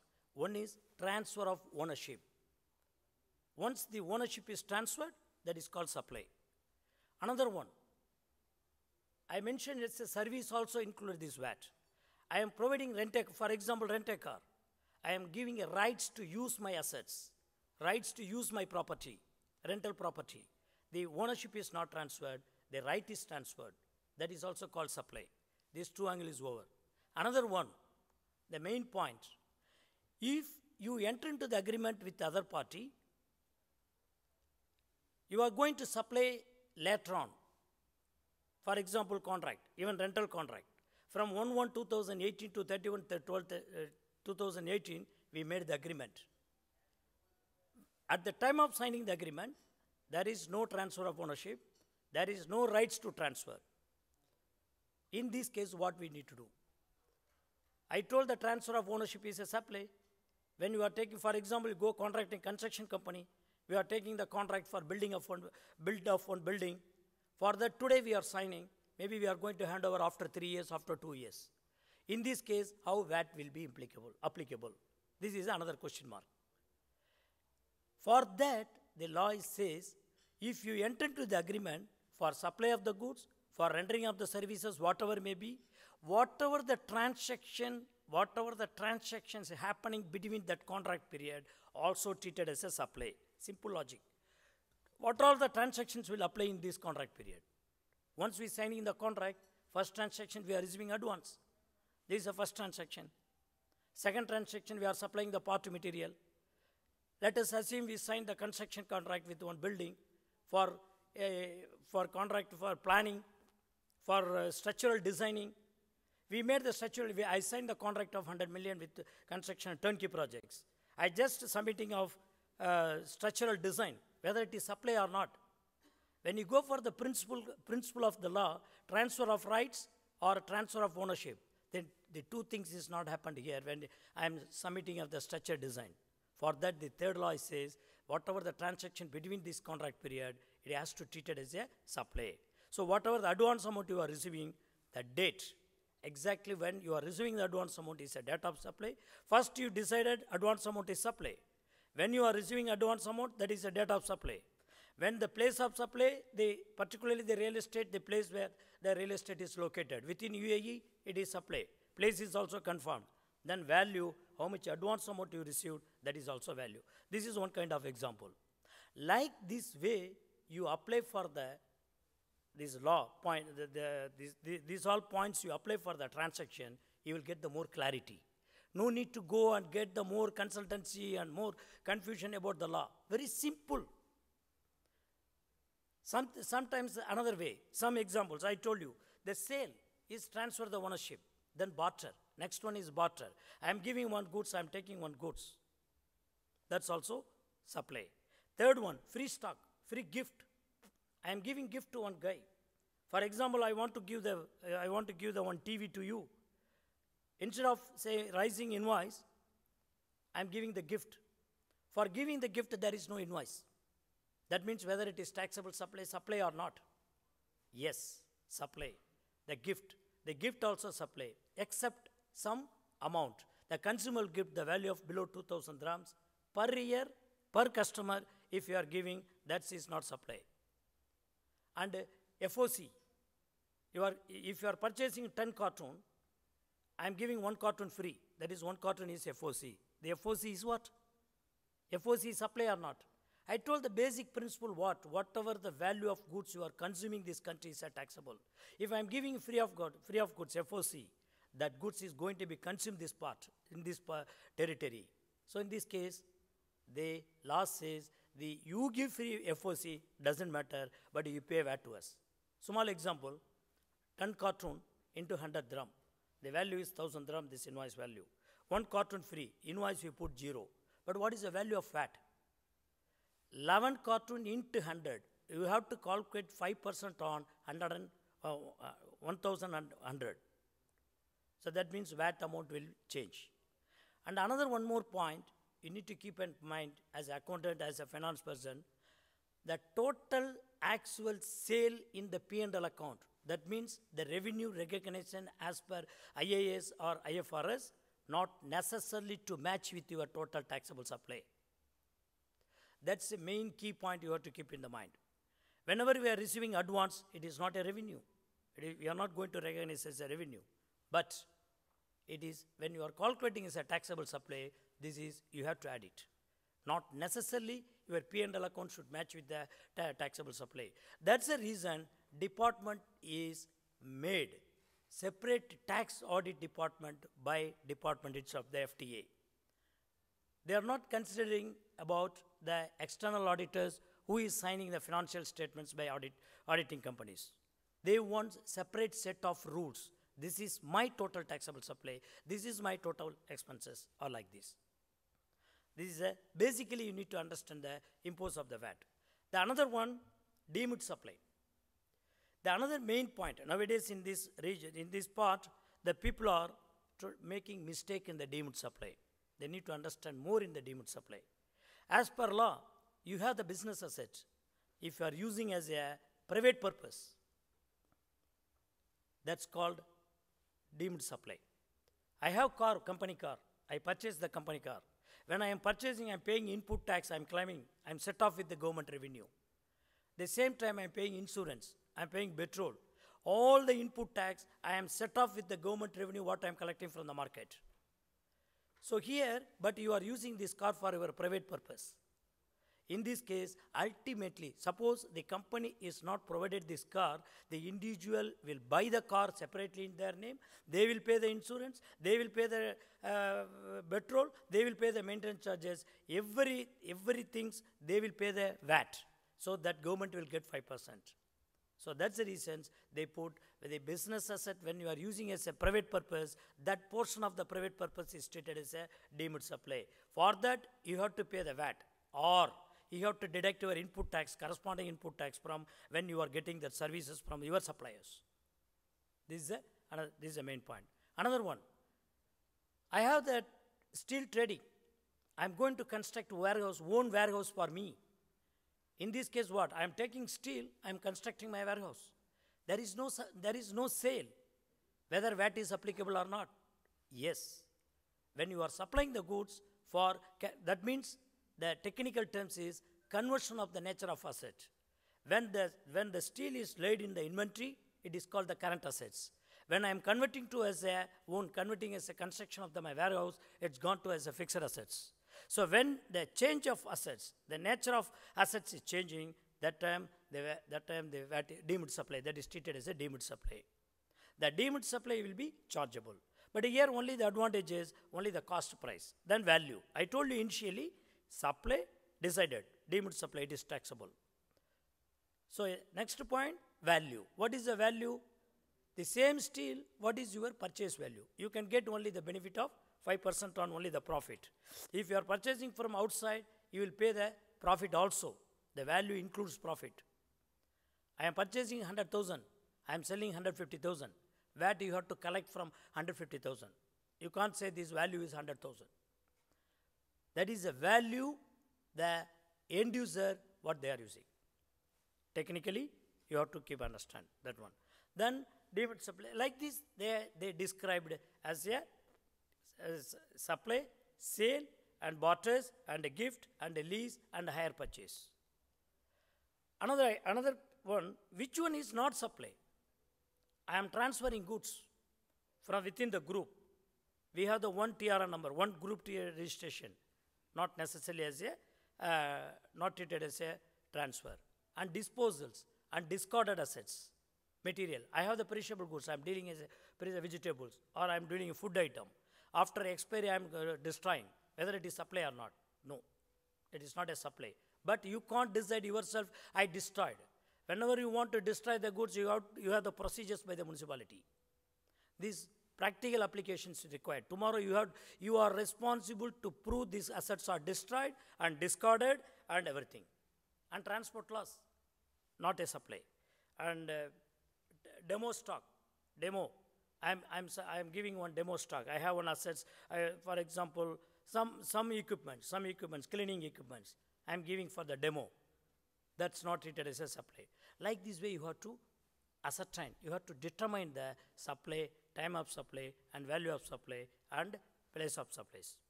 Then come to another point. Now we are talking about the supply, collection VAT, and paying VAT. Now what is VAT?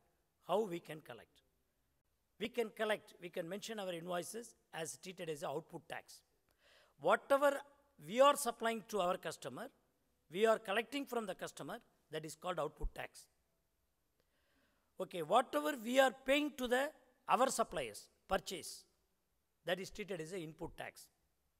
See, assume we collected money from on behalf of government from our customer, that is output tax.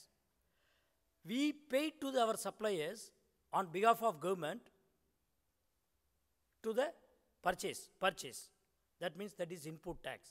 So government says, already you paid on behalf of me. That means government, input tax, already you collected on behalf of me. You just net off and pay to us. This is a net tax we have to pay. For that, they have the time period within 20 days from end of the tax period you have to pay. So here another question, you collected output tax, you paid input tax. These two stage, they are bringing another stage, certain taxes you no need to pay. Certain taxes you cannot claim. The input tax, you collected input tax, you paid input tax, for example, 10,000 dirham. Out of that, 1,000 dirham are related to deemed supply, or it is not eligible to deduct. That balance amount, after deducting of non-eligible tax, that is called a recoverable tax. You can set off with your due tax, with this recoverable tax, net tax you have to pay. These are what the procedures they decide. If you detail, I can give the explanations. Whenever you need any doubts, any explanations in this regard, feel free to contact me. That is simple, as a taxation point of view. Okay, next point. When we'll get the how. So you already collected VAT, already you paid the VAT, already I explained that input tax and output tax, how you can set off. Now next procedures. How? We need to pay to the government. Suppose the input tax and output tax, the output tax is excess, you need to pay. The input tax is excess, you need to get the refund. When we go for the practically, as long as the refund concern, they have, when you are filing the return, they have the prescribed time period for the VAT return filing. Once you file the return itself, they have the options. When you have the refund, you can ask the refund, or you can select the option to carry forward to the next period. That you have the option. Once you apply the refund you can't carry forward to next periods. That's your options normally. But most of the people, they are applying the refund. Now another question. I applied the refund. As per law, within 20 days they have to give. They have the time period. They mentioned. But still not yet get no people. The reason behind is, you see, now the departments is verifying your records. Once they verified, once they are satisfied your input tax, what you are going to deduct, then they will release the refund. For verification, for determining of all the refunds, what we are claiming, that they need time. Because we are purchasing from some party, maybe their period is end of the June, because initially they have up to May. They are submitting June. We submitted return in March, but they are submitting June. After June, July, August, they need time to rectify, time to verify, then only they are giving the refund. But nowadays the people are getting as a refunds. This is a, technically, I am talking about locally purchase and sales. I will go other way. Yeah, this is a diagram. You can cover all the transactions. You see, the ABC is your company. You are purchasing locally, you are selling locally. You are purchasing locally, you are selling GCC country. Here the GCC country is called implementing state. As a VAT agreement, all the six countries they signed. Now only the 2 countries was implemented as on 31st December 2018. From 1/1/2009 onwards, the implementing state is 3 countries including Bahrain. But otherwise, whoever is not implementing country within the GCC is treated as an outside state. All the treatments. And another one, within the implementing state, the law says whenever we are supplying to another implementing state, whenever we are getting services from other implementing state, they have the set of rules. Still, these rules is not applicable up to the electronic system will be synchronized with all the implementing state. Because otherwise, the same treatment, whenever we are supplying the goods to other GCC countries, the other implementing state, the same treatment. For example, just I will explain simply to conclude this my speech. When you purchase locally, when you are selling locally, when you are paid the input tax, you are collecting directly. Another trigger point, when you are purchasing the goods locally, when you are supplying to implementing state, only the implementing state you have some regulations. When you are supplying to overseas, that means outside country, it is a zero rated. As per zero rated list, it is very clearly says it is a zero rated. When you are talking about the supplying to GCC, GCC means here implementing state, we have one trigger point. Whether our customer is registered. As on today, before implementing the electronic system, the treatment is same when you are supplying goods to Saudi. For example, Saudi, the same treatment you have to charge 0%. Suppose the customer is not registered. The Saudi customer is not registered. Here we have another bifurcation. Whether the supplier, we are a supplier, we are a UAE company. This company supplied to Saudi in the country, not that particular customer. The accumulated supply up to today is excess of 375,000, the threshold limit, the registration threshold limit. You no need to charge the VAT. That is also treated as a 0%. But your supply to the country, I am mentioning to the country, not the particular customer. Maybe January month you supplied one customer, February month you supplied to one Saudi customer, March you supplied to one customer. Total accumulated supply to that country is less than 300 mandatory limit. You have to collect the VAT here to pay to the government. That means the place of supply will be UAE. This is the only trigger point you have to keep it in your mind. If they registered, finish. The customer is registered, no need to worry. If the customer is not registered, we are supplying to that country is more than threshold limit, you no need to collect the VAT. The place of supply will be the implementing state. The same situation, when the supply is less than 375,000, the place of supply UAE, you are responsible to collect the VAT. Here only most of the people, they did the mistake. Now they are suffering now.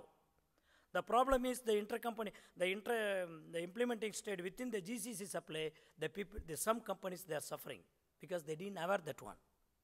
What law says. Still they have under the impression, even we are supplying to Saudi, it is below the limit, we no need to collect the VAT. You have to calculate total supply to the particular implementing state, country-wise. The same vice versa. When you are importing the goods, we are a non-registered. We are a non-registered means you have to pay the VAT. Simple. But if you are registered means it is applicable. When you are purchasing goods from implementing state, importing from implementing state, the same vice versa will be applicable. The another one, when we are importing the goods, totally the reverse charge mechanism will be applicable. Here also most of the industries, they got confused. They are importing the goods, they are switching their bill to another guy. He is importing the clearing goods from the customs. The trigger point is whoever clearing the goods in their IE code, they only can claim the reverse charge. Other people cannot claim. Suppose I am Dubai company, I am purchasing goods from Italy, I am switching the bills to another company, they are clearing goods in their IE code, they only can treat as imports. We are not imports. Our books, it is out of scope. There is not a sale. It is sale, but it is not a taxable sales. Only that company can do the imports, they can claim the reverse charge mechanism. Okay, what is the reverse charge mechanism? When we are talking about the imports, the 2 points is there. One is, you are importing the goods, you are clearing the goods, you are locally selling, you are distributing, you are re-exporting means you can claim reverse charge mechanism. That option. The another one, you are importing the goods from India. When you are importing the goods, you are going to re-export to another implementing state. The two criteria. One is you are going to re-export to another implementing state, or you are going to re-export to another country. That in third country, Italy. Let us assume Italy. Here, the customs, the VAT will be applicable in two perspectives. One is, when you are importing the goods, at the time of imports, your intention is very clear. We are going to re-export to another implementing state. Another implementing customer lived in another implementing state. In this case, you have to pay the VAT, or you have to give the guarantee to the department, then only they will pay. It is applicable for implementing state. The same goods you are importing to Jebel port, you are re-exporting to Italy, in this case it is not applicable. This section 48(1) and 2, it is very clearly says when you are re-exporting to another implementing state, you have to you have to pay the VAT on the custom. Why?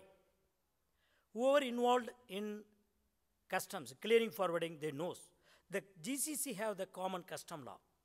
The common custom law says what they agreed, all the GCC countries, which is the first port of the entry from the outside country, whatever the goods you are importing.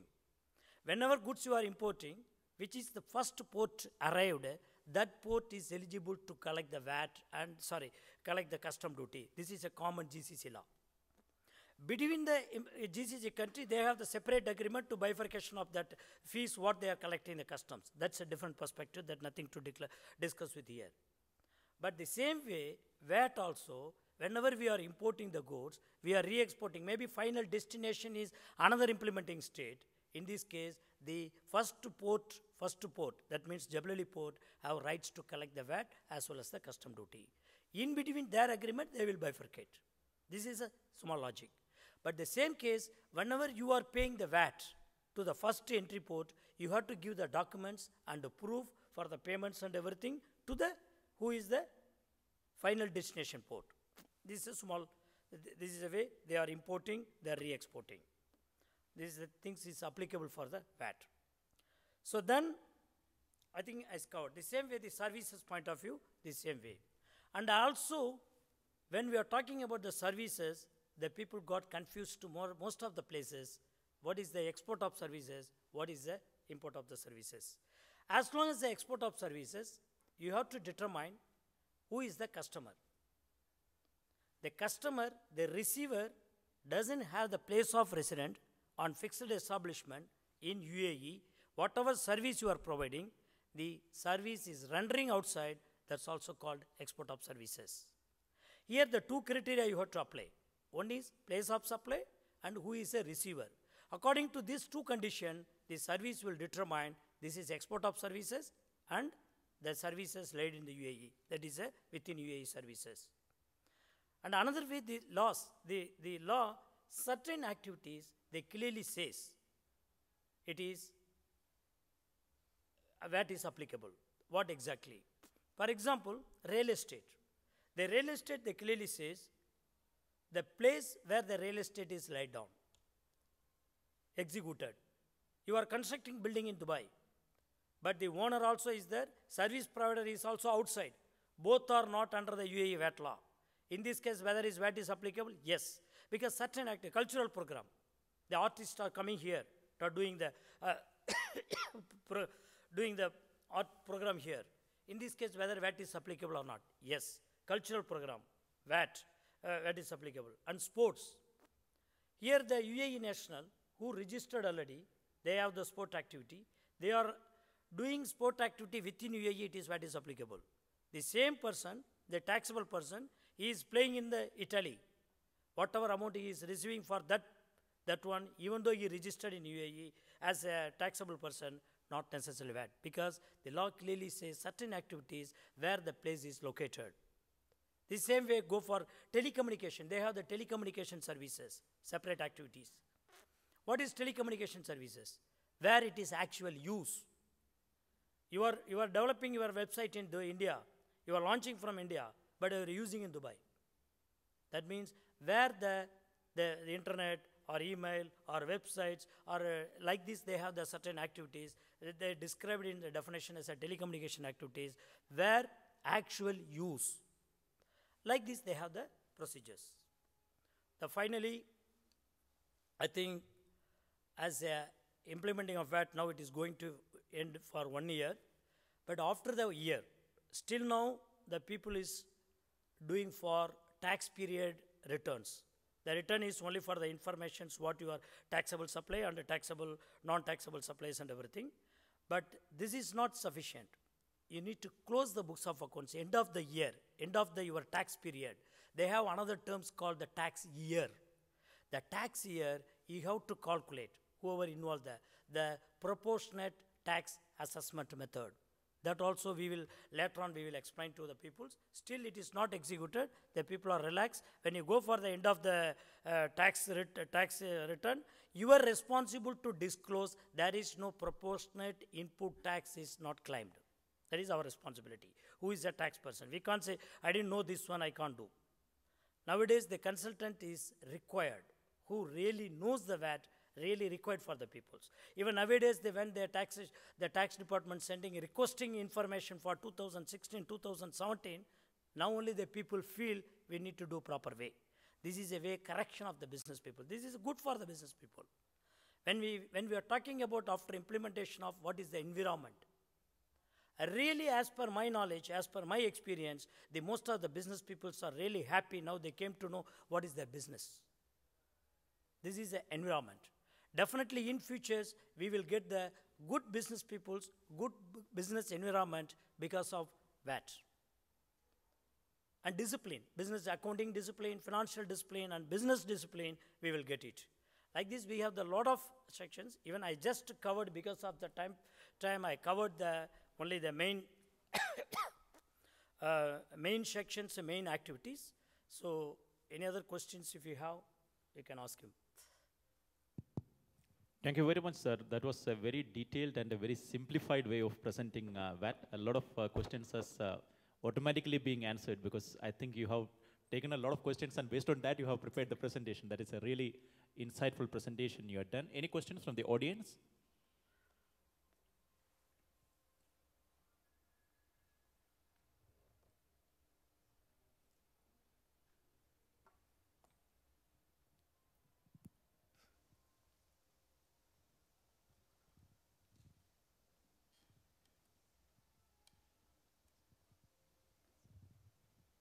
Good morning, sir.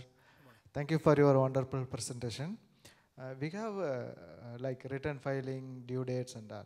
So can you highlight some points about the penalty clauses in delay in filing, those kind of things? You see, the penalty class, they have the two type of penalties. One is administrative penalties, another one is for tax evasions and tax fraud or like this. Tax evasion is a different perspective. When you are talking about the administrative penalties, they have two categories. One is for non-filing of the return, non-filing of the records, whenever they requested. Normally, it is 1,000 dirham per month for late filing. But when you are talking about the non-payment of tax, they have the tax penalty. Non-payment of the tax, the first it will be non-payment of tax means you didn't file the return. They file the return, they can avoid that return filing, fine for the return filing. When non-payment, the first 7 days, it is 2% on your outstanding amount. Another 7 days, 4% on outstanding amount. After 14 days, per day is 1%. It will go up to more than 300% of the total VAT. Better if you have to pay is better, because you calculate, for example, 100,000 payment, first 7 days, 2%, that 100,000 and 2%, 2,000, another 7 days, 4%, so 4,000 plus 2,000, then 1% on 100,000. So it will added. This is the charges for penalties, normally for non-payment of VAT and non-filing of the return. And non-registrations, you already crossed the mandatory registration, you didn't file the return, you didn't file the registration, you didn't get the TR number. In this case, they are charging us 10,000 dirhams. But as my experience, certain practical situation, they waived the penalties also. I will tell small example. One company, they tried to register in December because their turnover is more than 375,000. Their turnover is approximately 4 million. Because of non-renewal of the license, they are not able to get the TR number. But they applied in December, but up to August, they are not able to renew the license due to some other reason. But they tried to renew, but they are not able to renew, certain bending of some other issues. So in this case, they waived this penalty. Why? Because they have the genuine reason. We are ready to register, we are doing the taxable supply, but we tried, but we are not able to do because of your license is not renewed. License, why not renewed? There are some other reasons. So the reason is genuine, they can waive the fees also. But here another trigger point, what the client faced on, up to August, I didn't collect the VAT. But when we are talking about the scope of work, section 3, you registered or you are obligated to register, you are responsible to collect the VAT. This is law says. Law clearly interpreted, if you registered or you are obligated to register. So here, they are crossing the mandatory limit, they doesn't have the TR number, so they didn't collect the VAT. What is exactly liabilities? That also department is waived. They agreed from the tax registration date, August. After August, they insist to collect the rent. This initially they are giving the privileges. Maybe the next year we don't know. The first year they can give some privileges. Next year we can't expect the privileges. Just sharing of the experience only. Thank you very much, sir. So we have a question from the audience who is watching live in YouTube. Yes. It's actually not a question, it's an advice. Like there are a lot of people, even now in UAE, who still think that UAE government will take out the VAT implementation. So what is your advice to those class of people who are still waiting outside? So as per my experience, the rumor is rumor. Okay? Rumor, there is no answer. Rumor, initially what happened, the law, sorry to say, I know the crown prince, I know the prince. If I go and say they will remove the VAT, this is all happening from the customers. This is a rumor. Definitely no. Definitely There is, as per my experience, there is no possibility to remove the VAT. And also, I am asking question why. Simple question. The law, when they implemented the law, they are very clear. They have the budgets. They have the plan. Is my revenue, I am expected revenue is 20 billion in 2019. We have the budget plans to, what is the infrastructure they are going to construct, a school, hospital, road, bridges, everything. They have the clear plan. If they want to withdraw this one, they have to get more revenue from other way, or somebody has to give the money, or they have to cancel the plan. Nothing will be possible. There is no possibility to waive the VAT. They may expect they can give some privileges for zero rated or exempted item, maybe some food item, they can. That is possible. For wiping off the law 100%, as per my experience, as per my perspective, no possible. That is a crystal clear answer, sir. Thank you very much. May I request our CEO, Mr. Sajid Kumar PK, to kindly lead the Q&A session, sir, please.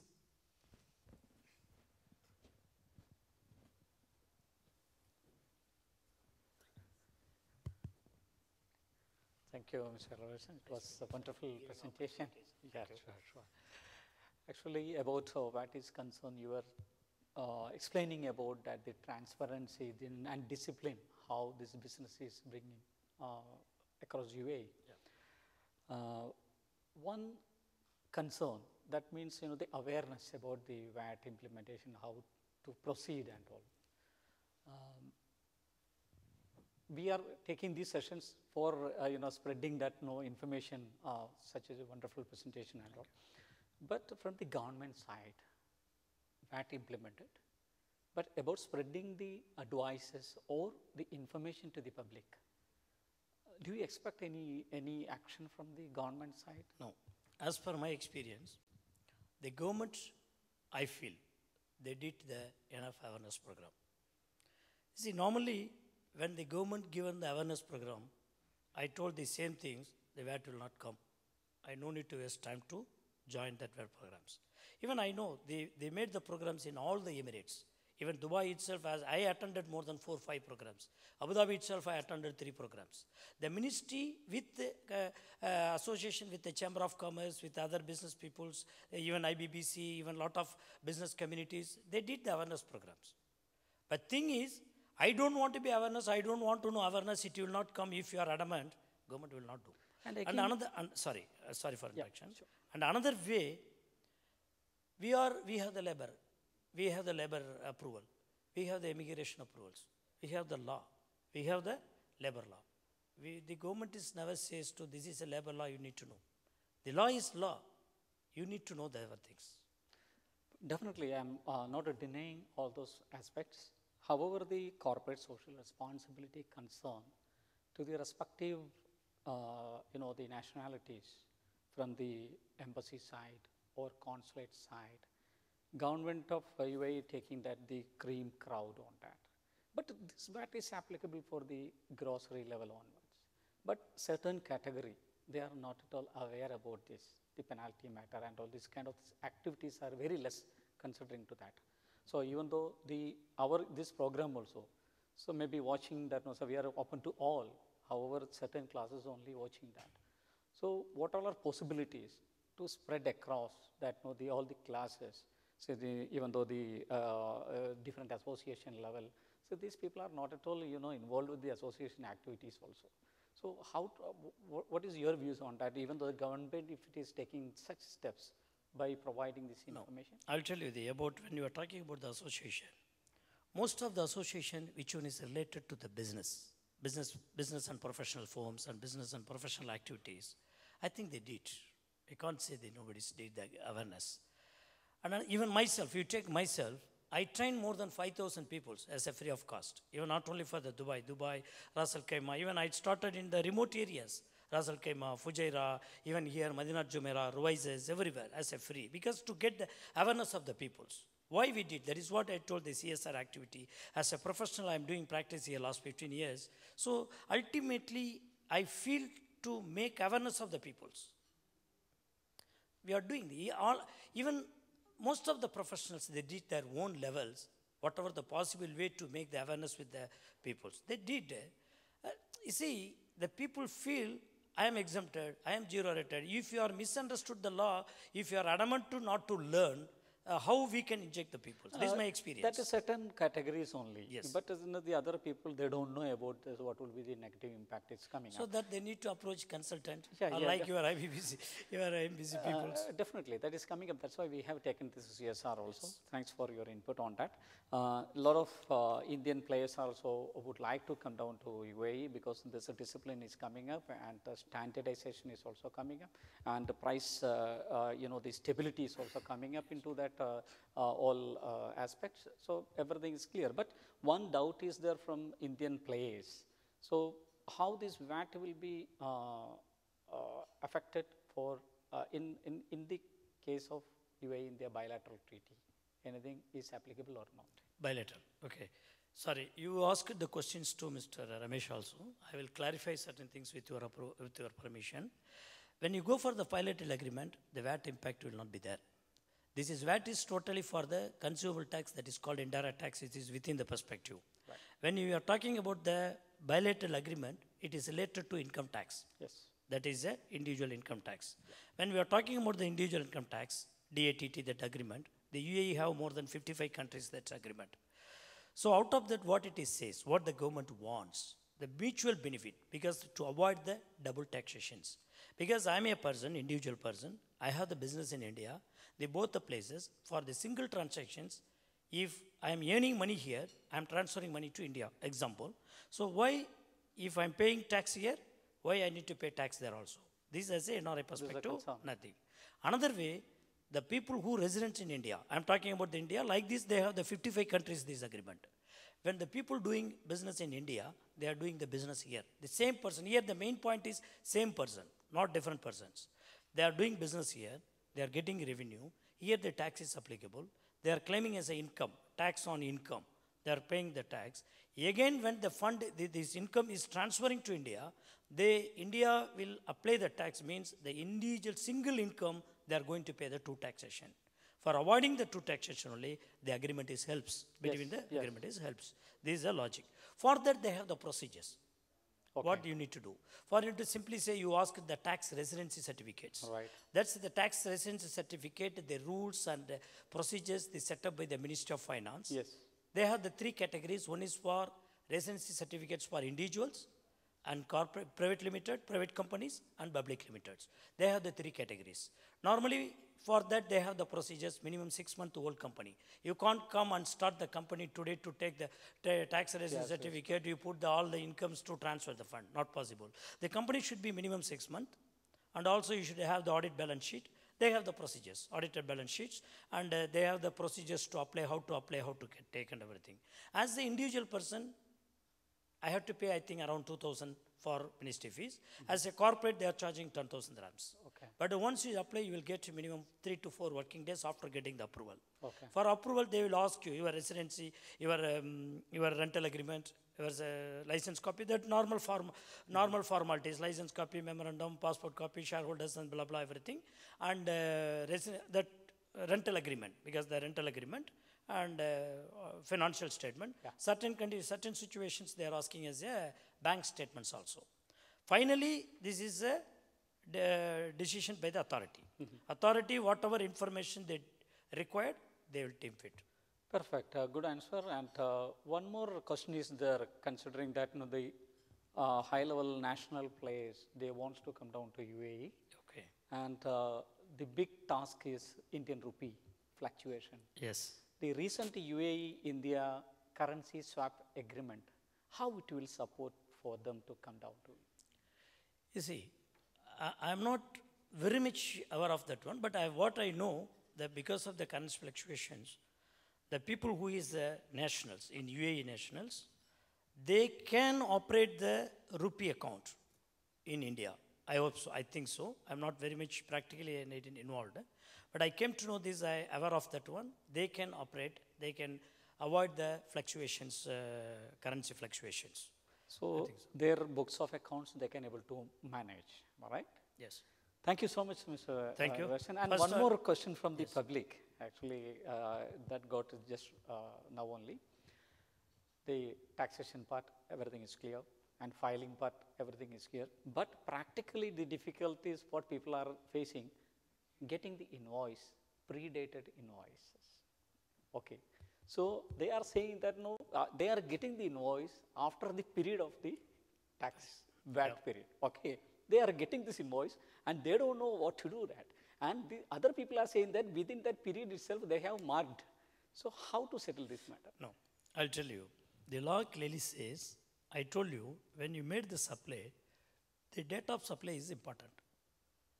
Once the date of supply is determined, as per law, you have to issue the invoice within 14 days. This is the law. So let us assume your transaction is happened end of the tax period, 31st March. Yes. So before 14, you have to file the return 28. You have 28 days, but you can issue the invoices within 14 days. Ultimately, the law is covered. In practice, that is what I told you, the accounting discipline. Now the accounting discipline is required because I can say some cargo companies, some shipping companies, they made the service in February, they will get invoice in December. Right. That's not possible now. That is one side. Another side, I can say directly as my experience of accounting and profession, the other thing, this company doesn't have the proper P&L account monthly. If they have the proper P&L account, they will ask the suppliers, give me your invoice at least within 15 days. They didn't close the books of accounts monthly. Some people are asking me, why I want to close the books of accounts monthly? This is a question I'm asking. Yes. The investor that doesn't know. That disciplines now it is creating. As a accounting policy, as a accounting procedures, you need to close the books of accounts. You should know the reporting, MIS reports to the managements within some particular period. They should understand what is the last month performance. As a CSR activities, if all public watching this session, and if more questions are coming, whether as a CSR, are you interested? I'm always available to give the answers irrespective of the business and irrespective of the certain law and legalities. Even I can display my number.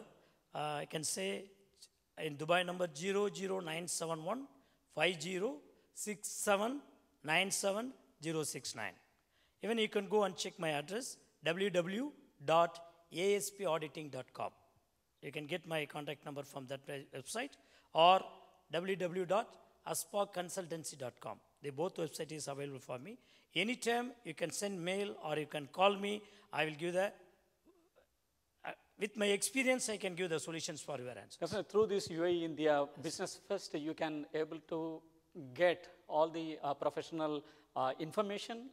You can also write directly to IBMC. We will pass on and we will also try to help out you. Even I want to say that one, I am ready to go with the IBMC also. Even you can forward to me on behalf of any business people. Anytime I am ready to support. Anyway, we all are associating. Thank you so much. Thank you. Wonderful. Thank you very much, Dr. Elvaration. May I request our CEO, Mr. Sajid Kumar, to kindly hand over a token of respect to Dr. Elvaration, please.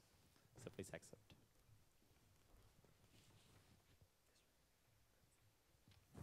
Thank you.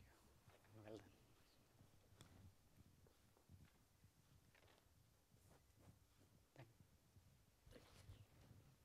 Thank you very much, sir. That was a very wonderful presentation, a detailed insight on value-added tax in UAE and the business implication by Dr. A.S. Elvaration, the founder and chairman of ASP Group. Thank you very much once again, sir. Thank you.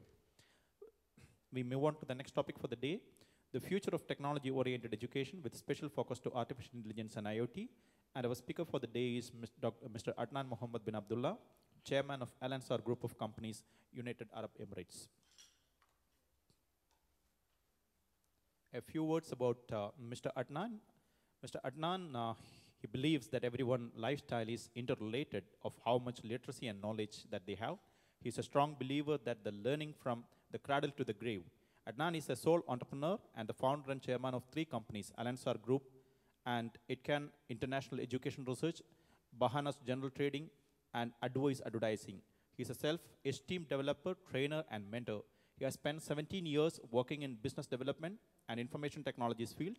He decided to lead and create the real development by using latest technologies, striving to help new generation to live with sophisticated technologies. Adnan's education aspect continued, where he became a lecturer for the Dubai government, employees certified by Dubai Human Resource Department.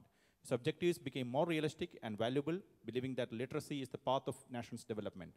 He has received his bachelor's degree in computer information science from the University of Dubai, and a master's degree in quality management from Wollongong University in Dubai, and a master's degree in business administration from Columbus University in US. He is a business consultant in smart technologies and smart education, AR, VR, artificial intelligence, and IoT. Most welcome, Mr. Adnan. Thank you. Assalamu alaikum.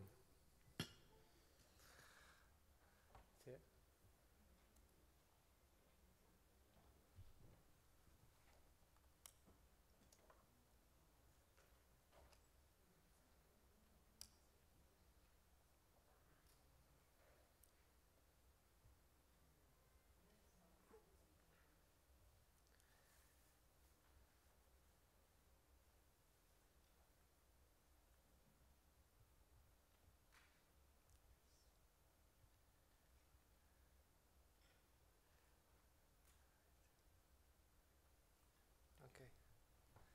Thank you. Good afternoon, everyone. I think after a long journey with the IBMC UAE-INDIA Fest, today is the day where everyone is here celebrating the achievement of the business associations. Lots of discussion, lots of opportunities, starting from Dubai and ending up in Abu Dhabi. Personally, I've really appreciating the big efforts being kept here.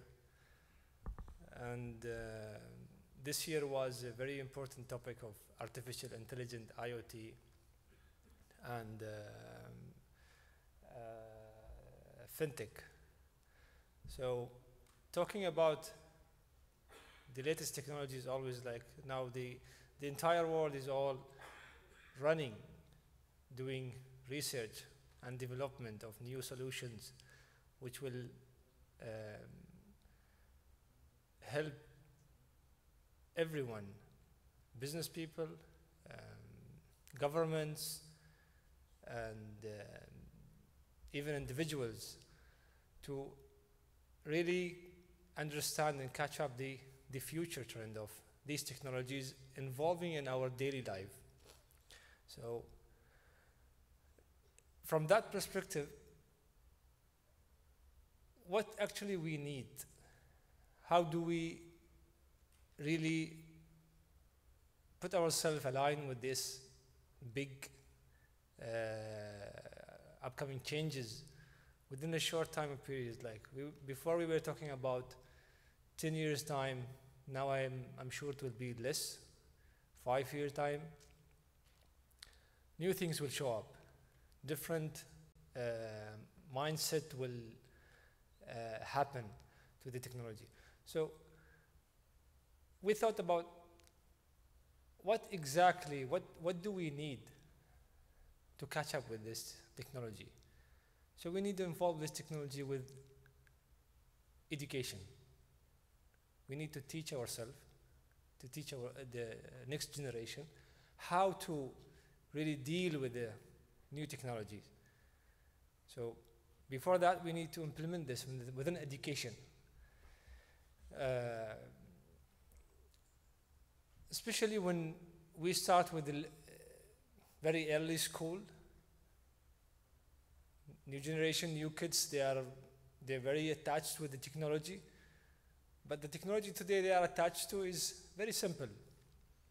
It could be a tablet, could be a social media, pages. So all these pages and technologies and from the software and the hardware, they contain information. This information are the knowledge, are the element to teach the next generation about the technology, about the future and the development. So how do we utilize this? how do we really work towards this technology and make them make it a real use of these technologies, and how will the technology help the student. So we need to create something which will provide, which today is also available, provide the multimedia to address all the learning styles.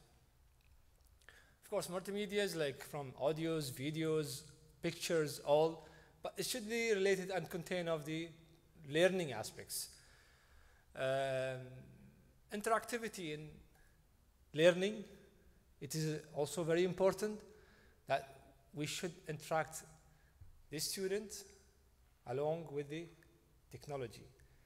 Today we see different online classes, which is one of the things which has started earlier, but there should be someone interacting with the student. But if we are talking about the next step of the computer teaching the students, means there is no physical teacher behind the technology. There will be a brain, the computer brain. It is an artificial intelligence, but we are talking more deeply about quantum computing. That is even a next step, a next development of the artificial intelligence. Means the computer, the student who sits behind the computer really understands the pattern of the student and give the right information. How? There's so many different ways now. It's still evolving and under the development part, where there will be a sensors, sense your emotion, faces, out of your body heat, your face recognition, your eyes movement. So this type of technology behind it, it's that analysis. So that analysis will happen within a second, and then we'll analyze. A person who sits behind the computer will need this type of question today. There will be some questions computer will ask you to even analyze further. Today mood, today level of understanding, this is very important, because as a human, if we sit with a student, we don't know. Today there's a class full of 30 students, 35 students. Not even a single student is similar to the student next to him, in terms of intelligence, in terms of understanding, in terms of mood. So the teacher goes and gives this subject for everyone, same thing. Out of 30 or 35 students, how many percentage they have understood the right message which comes from the teacher? I doubt is even 2%. There will be different understanding. So the technology, what the technology will do is will understand the student. That's very important. Understanding the student and giving the right questions. So imagine with me there is a class of 30 students. Every student is behind the computer, and then a computer analyze the student and give all of them the same subject with the same quantity, but in different way. Understanding this student today intelligence, because every day we are different. Every day we are in different mood, and different. The brain goes in different way every day. Also, the technology also definitely will help the teachers. They will not, for sure that teachers will not be kept away from that teaching, but they will use the technology also to help them how to set a right understanding, a right subject for the day. So there's a lots of things after the teaching part, after giving the materials to the student.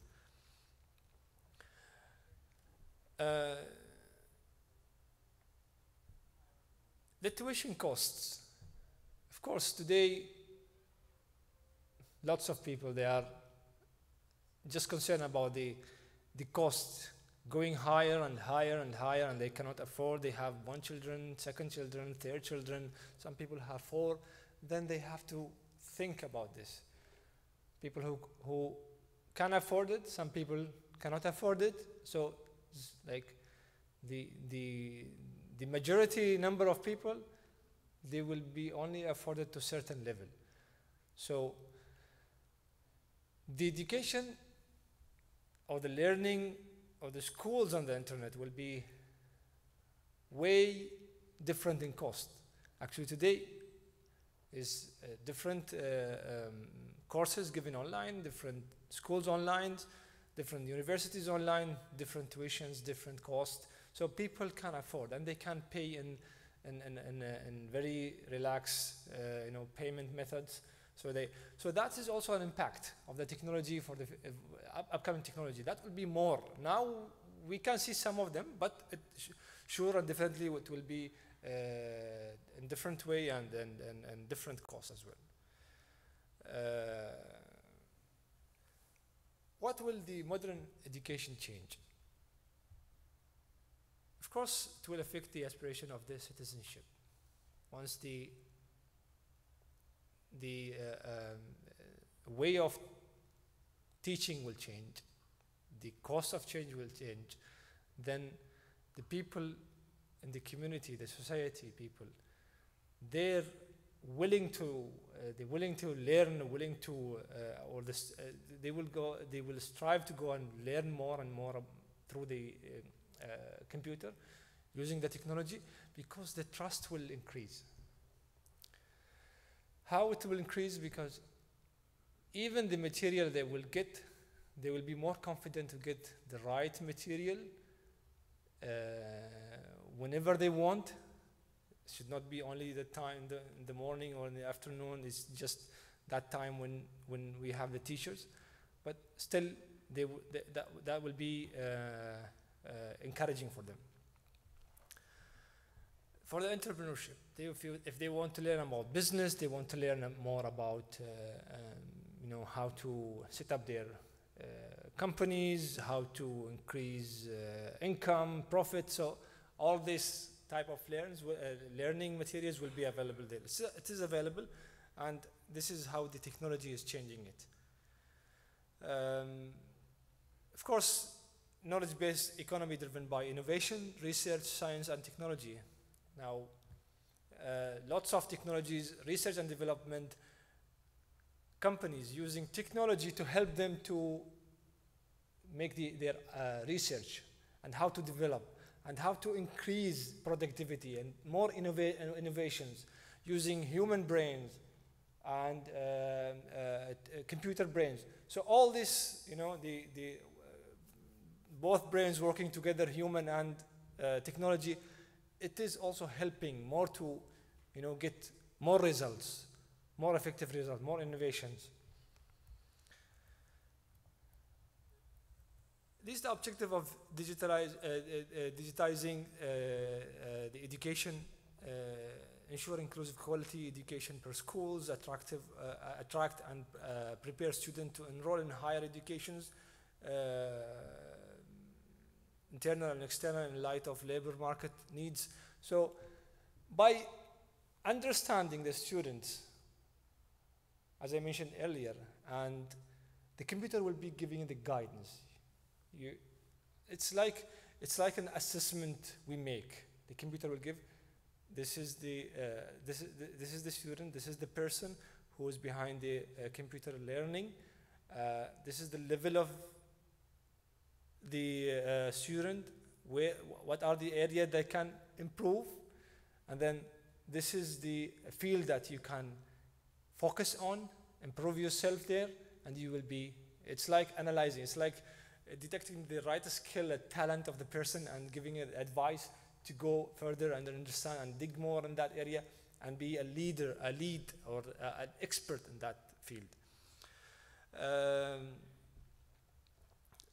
Of course,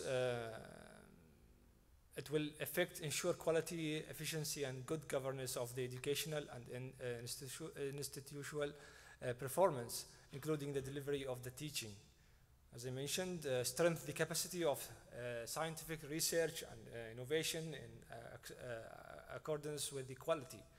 It's all about the quality of education here. It will be more stronger.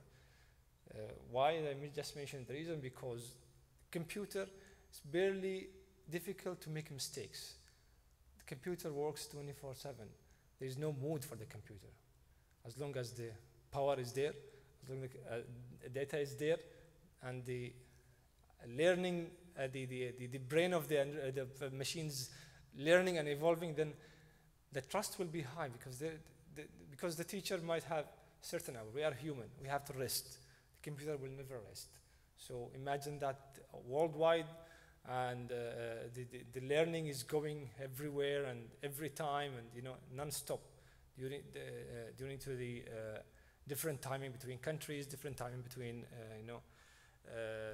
different materials from different universities and schools. So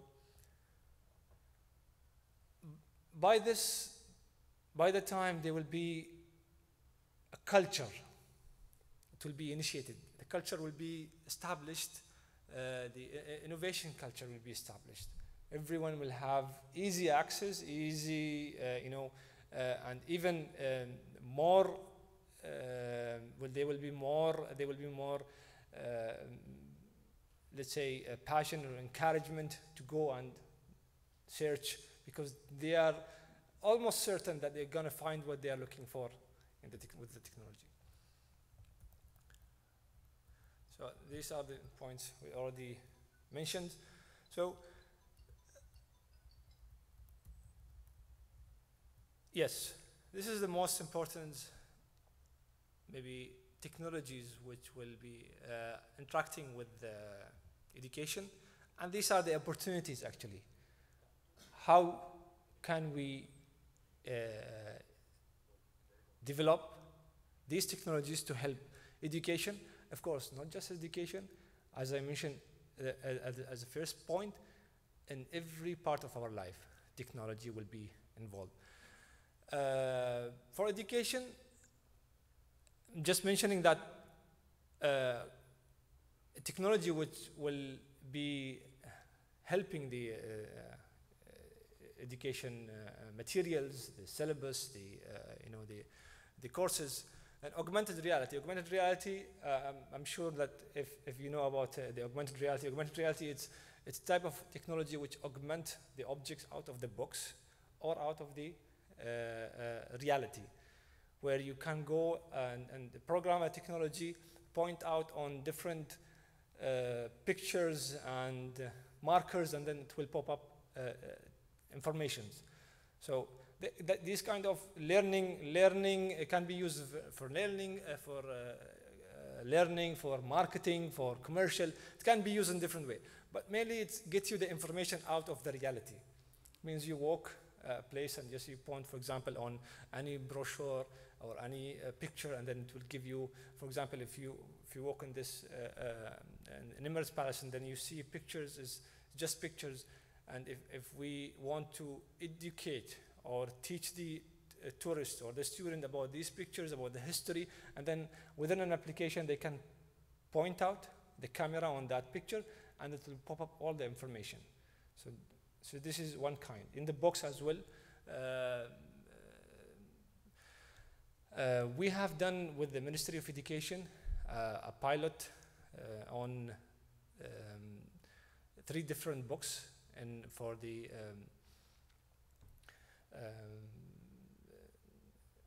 class grade 8 and 9. Yes, we have done in 3 different subjects. One is physics, biology, and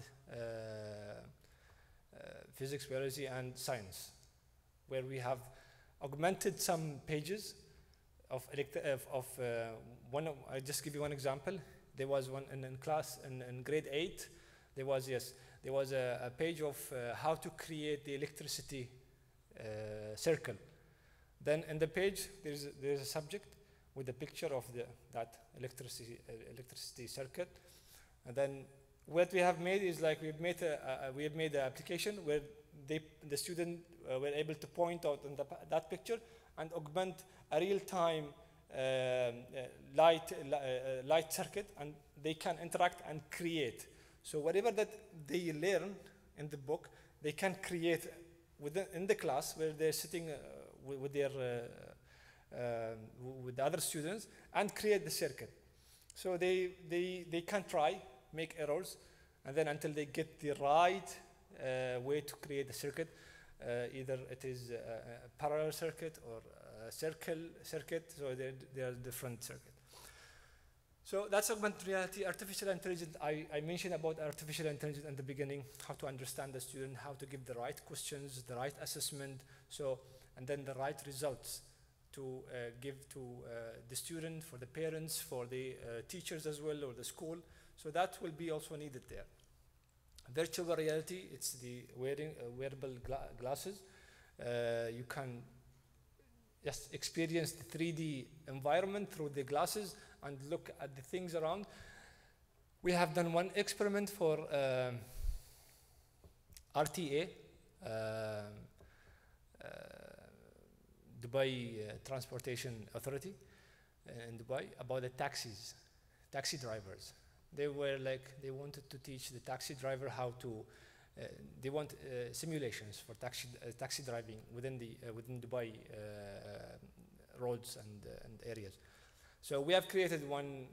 Also, it was just a trial project for them, where the taxi driver sits on a seat and wear the virtual glass, and then virtually there's a steering. They catch the steering and then they do the ride in Dubai. It's like how they drive the taxi with all information. There's information comes in the glass. So that was a trying for them. Actually, it got a very good results. The technology need more to be developed on. It is very good technology, but it depends on the organization or the company who would like. Even it can be used for different training perspectives, for airplanes, for oil companies, for so many things. Game-based learning, we also had an experience with Ministry of Education, a full game application game. They have implemented on the student how to eat healthy, how to shop healthy, how to live healthy, by giving these games questions, walking. There's some steps, like if you want to pass one level to another level, then you have to make a step. So all these kind of technology and just making the understanding of how this technology helps the education and training. 3D printing, of course. 3D printing today is like, it's a huge part. It started with the medical. They printed out human tissues like ears, nose, and they made operations. And it is, if you go to YouTube, then you can find this more about the information. IoT, it's a part. IoT, it is the interactivity, the real interactivity between human and the technology. In terms of different. Today, I'm sure, like most of us, or all of us, saw the some of smart, or they called green buildings, when you go and then the lights goes on while the time that you walk in. So there is a sensors used for IoT to detect the movement and to give you the service or the result out of movement. Imagine that is an IoT. When I'll give the example. For example, you have a smart home. This is your home is smart. Everything is connected to the sensors, and that sensor connected to the main cable. That main cable has a software. You have the software on your mobile application, and there's a communication between you and your home.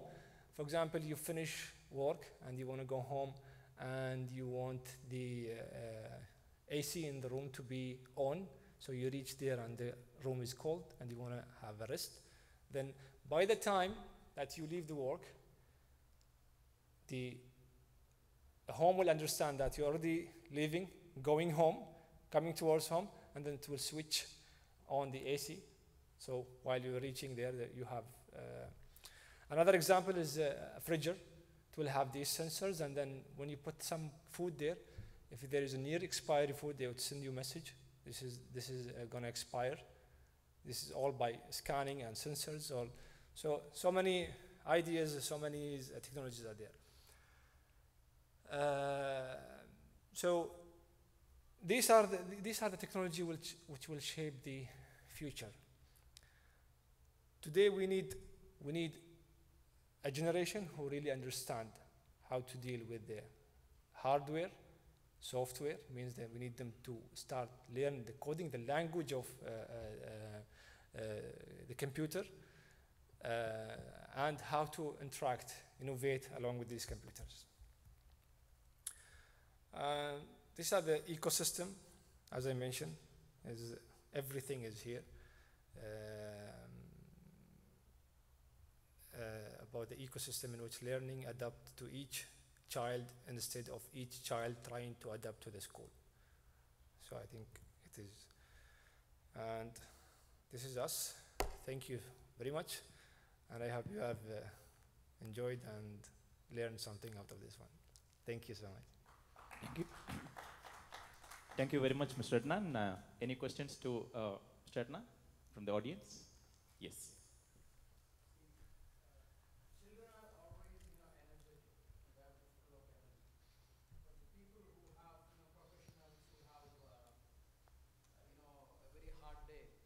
And then they have to improve and they have to, learn something new. Now, we are checking the mindset of the person, mood of the person. Is there any initiative which connects even the physiology or the biology of a person to see that, okay, my testosterone level is low now, yeah, and my cortisol is quite high. Is there anything like people are thinking about how to improve the testosterone by boosting the hormones in the brain or reducing the cortisol level, so I'll be ready for, is there anything coming up like that? That is a very deep question. And personally, I've seen some of the technologies which you take your, there's a small machine, it's like this machine, the fingerprint machine, like the one that we use in the offices. But it is meant to be reading the fingerprints and then getting the result of what is your competent, which are the area where you are good at or good in, and where are the different area where you need to improve. Then how to stimulate this and improve it. Then you need an advisory who tells you you have to go, for example, you have to go for a walk, or you have to go, because understanding that human brain, it is the most powerful machine. So either you understand how to use the conscious and subconscious mind, if you're familiar with, and stimulate the subconscious mind to give you the push out of it. So means the machine will identify things where you have weaknesses or you need some development, and then there should be an action. That isn't always like, it should be an action. Without this, I'm sure that it is the way that will help the brain to stimulate and change the mood and be more aggressive to learn more, even after long work hours. But I think it depends always on us, if we want to make a time and prioritize things. This is I think what because maybe they will connect. Biology is the future programming. With this regard, there is what I have seen. There is experiment going on, research and development on that. They put this machine on the human brain and understand and then send pulse and waves and vibrations to stimulate that nerves. So this is what I've seen is only for in research and development. This is what, but as for the human to use, like commercialized, nothing yet in the market. I believe so. Good afternoon. Good afternoon. Mr. Adnan, it is a wonderful presentation. So I have one question about the privacy. See now, each and every moment of us is some software or some programs are monitoring us. Is it a real threat in future, our privacy related issues? It is what? Sorry again. Like Price? Like every moment of our movements tracked through some softwares or some applications. Is it a real threat for our privacy in future? It's not really. I mean, see, governments need to start work on how to govern all these kind, because it will be the database. The big data is the next era. Today we see Google, you see any applications, Facebook. I mean, if you open your application and you are interact with their software, they know, they give you the history for the last 5 years, what they have done, and they will give you predictions. So this is a database. That is a privacy. We as a human, we should be aware how to use, how to interact with this, and how, to what level, to provide our privacy there. And there should be governance, like in the government, I mean, even the government of UAE, we have a legacy and rules and regulation of using the applications and privacy of people. This is also one of the things will provide us a security, kind of security. But we should be aware. We have to learn how to deal with this in the future, because it's gonna be dangerous on people if they don't know how to use it, and they're gonna claim at the end, oh, they have broken our privacy and things like this. Of course, by improving, things will improve as well. Recently, I saw some articles for $50 personal information of some particular person, you can get it. So that kind of threat is there. Yeah, people use it. People do business. People this is what they do. They go and grab information. Now, data analysis, you go to the internet and you unstructured information, and then you make like a data analysis, and you get analysis about me. And then you say, oh, I can use this information. But again, I mean, it is not that dangerous actually, because as I mentioned, that today is like, if you feel someone is threatening you with database or showing your privacy things, then always you can go and claim, go and open a case against them, because it is not. But it will change. See, what will happen is, like, now we are in the time of transforming. The new generation, the the 2010 or 2018 newborns, they will be their mind will be different. Their mindset will be different, how to deal with technology. So they will know how to protect themselves. They will know. The rules, regulation will be more adapted, for everyone. So I think. Thank you. Thank you. Any other questions? May I request Mr. Sajid Kumar, our CEO, to kindly lead the Q&A? Thank you. Thank you.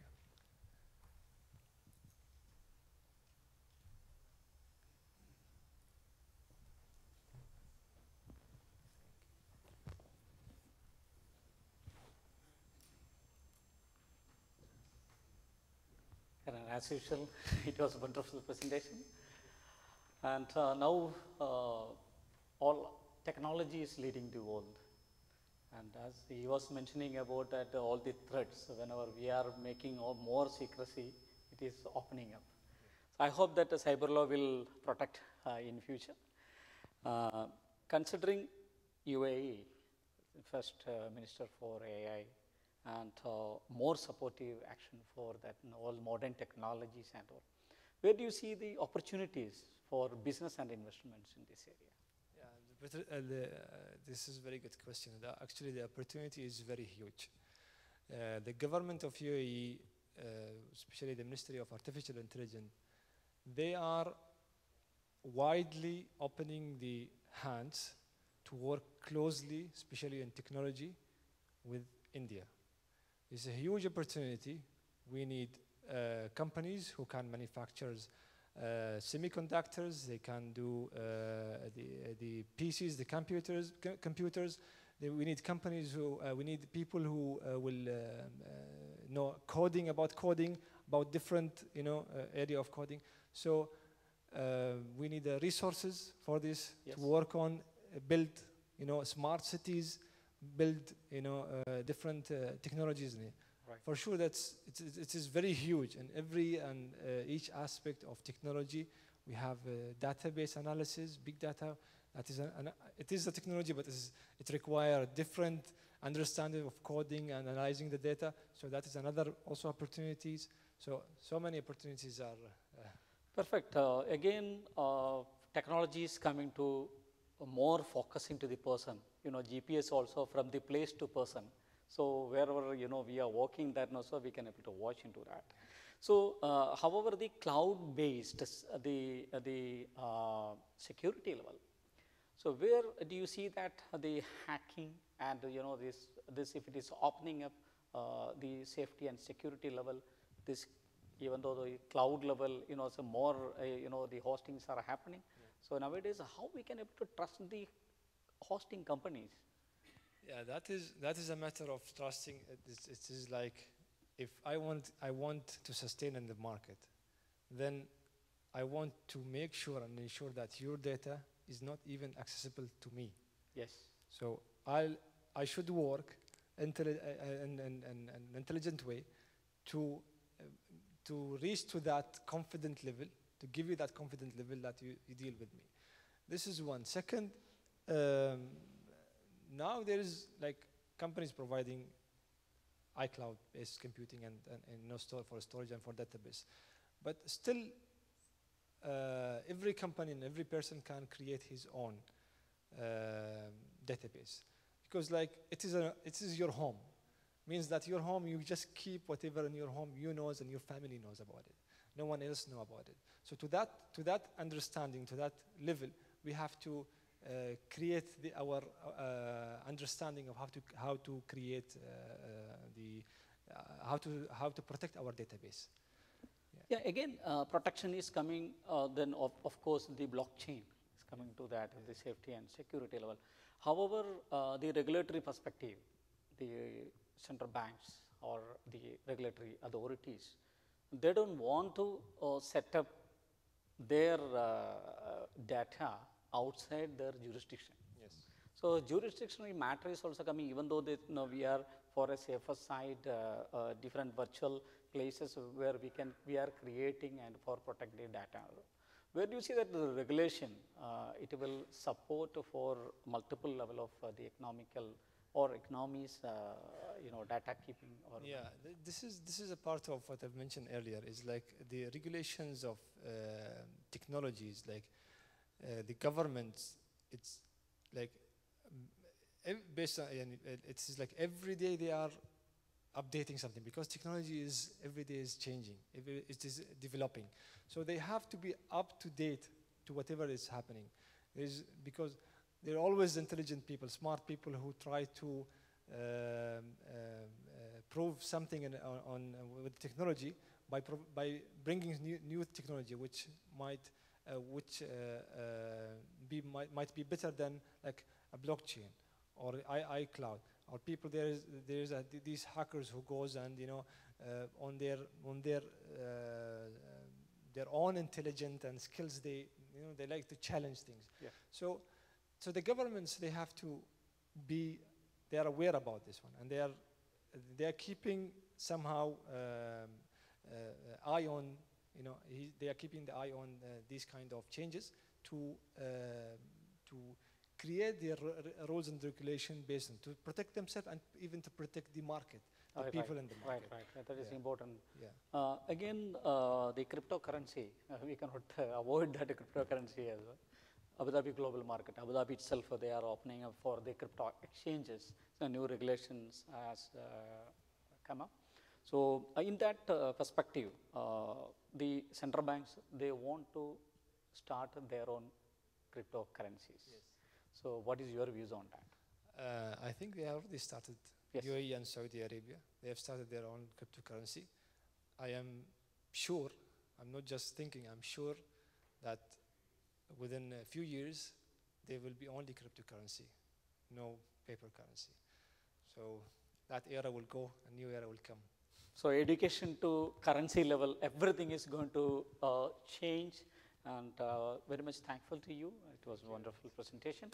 Thank you very much, Mr. Adnan, and may I request Mr. Sajid Kumar, our CEO, to kindly hand over a token of respect to Mr. Adnan, please.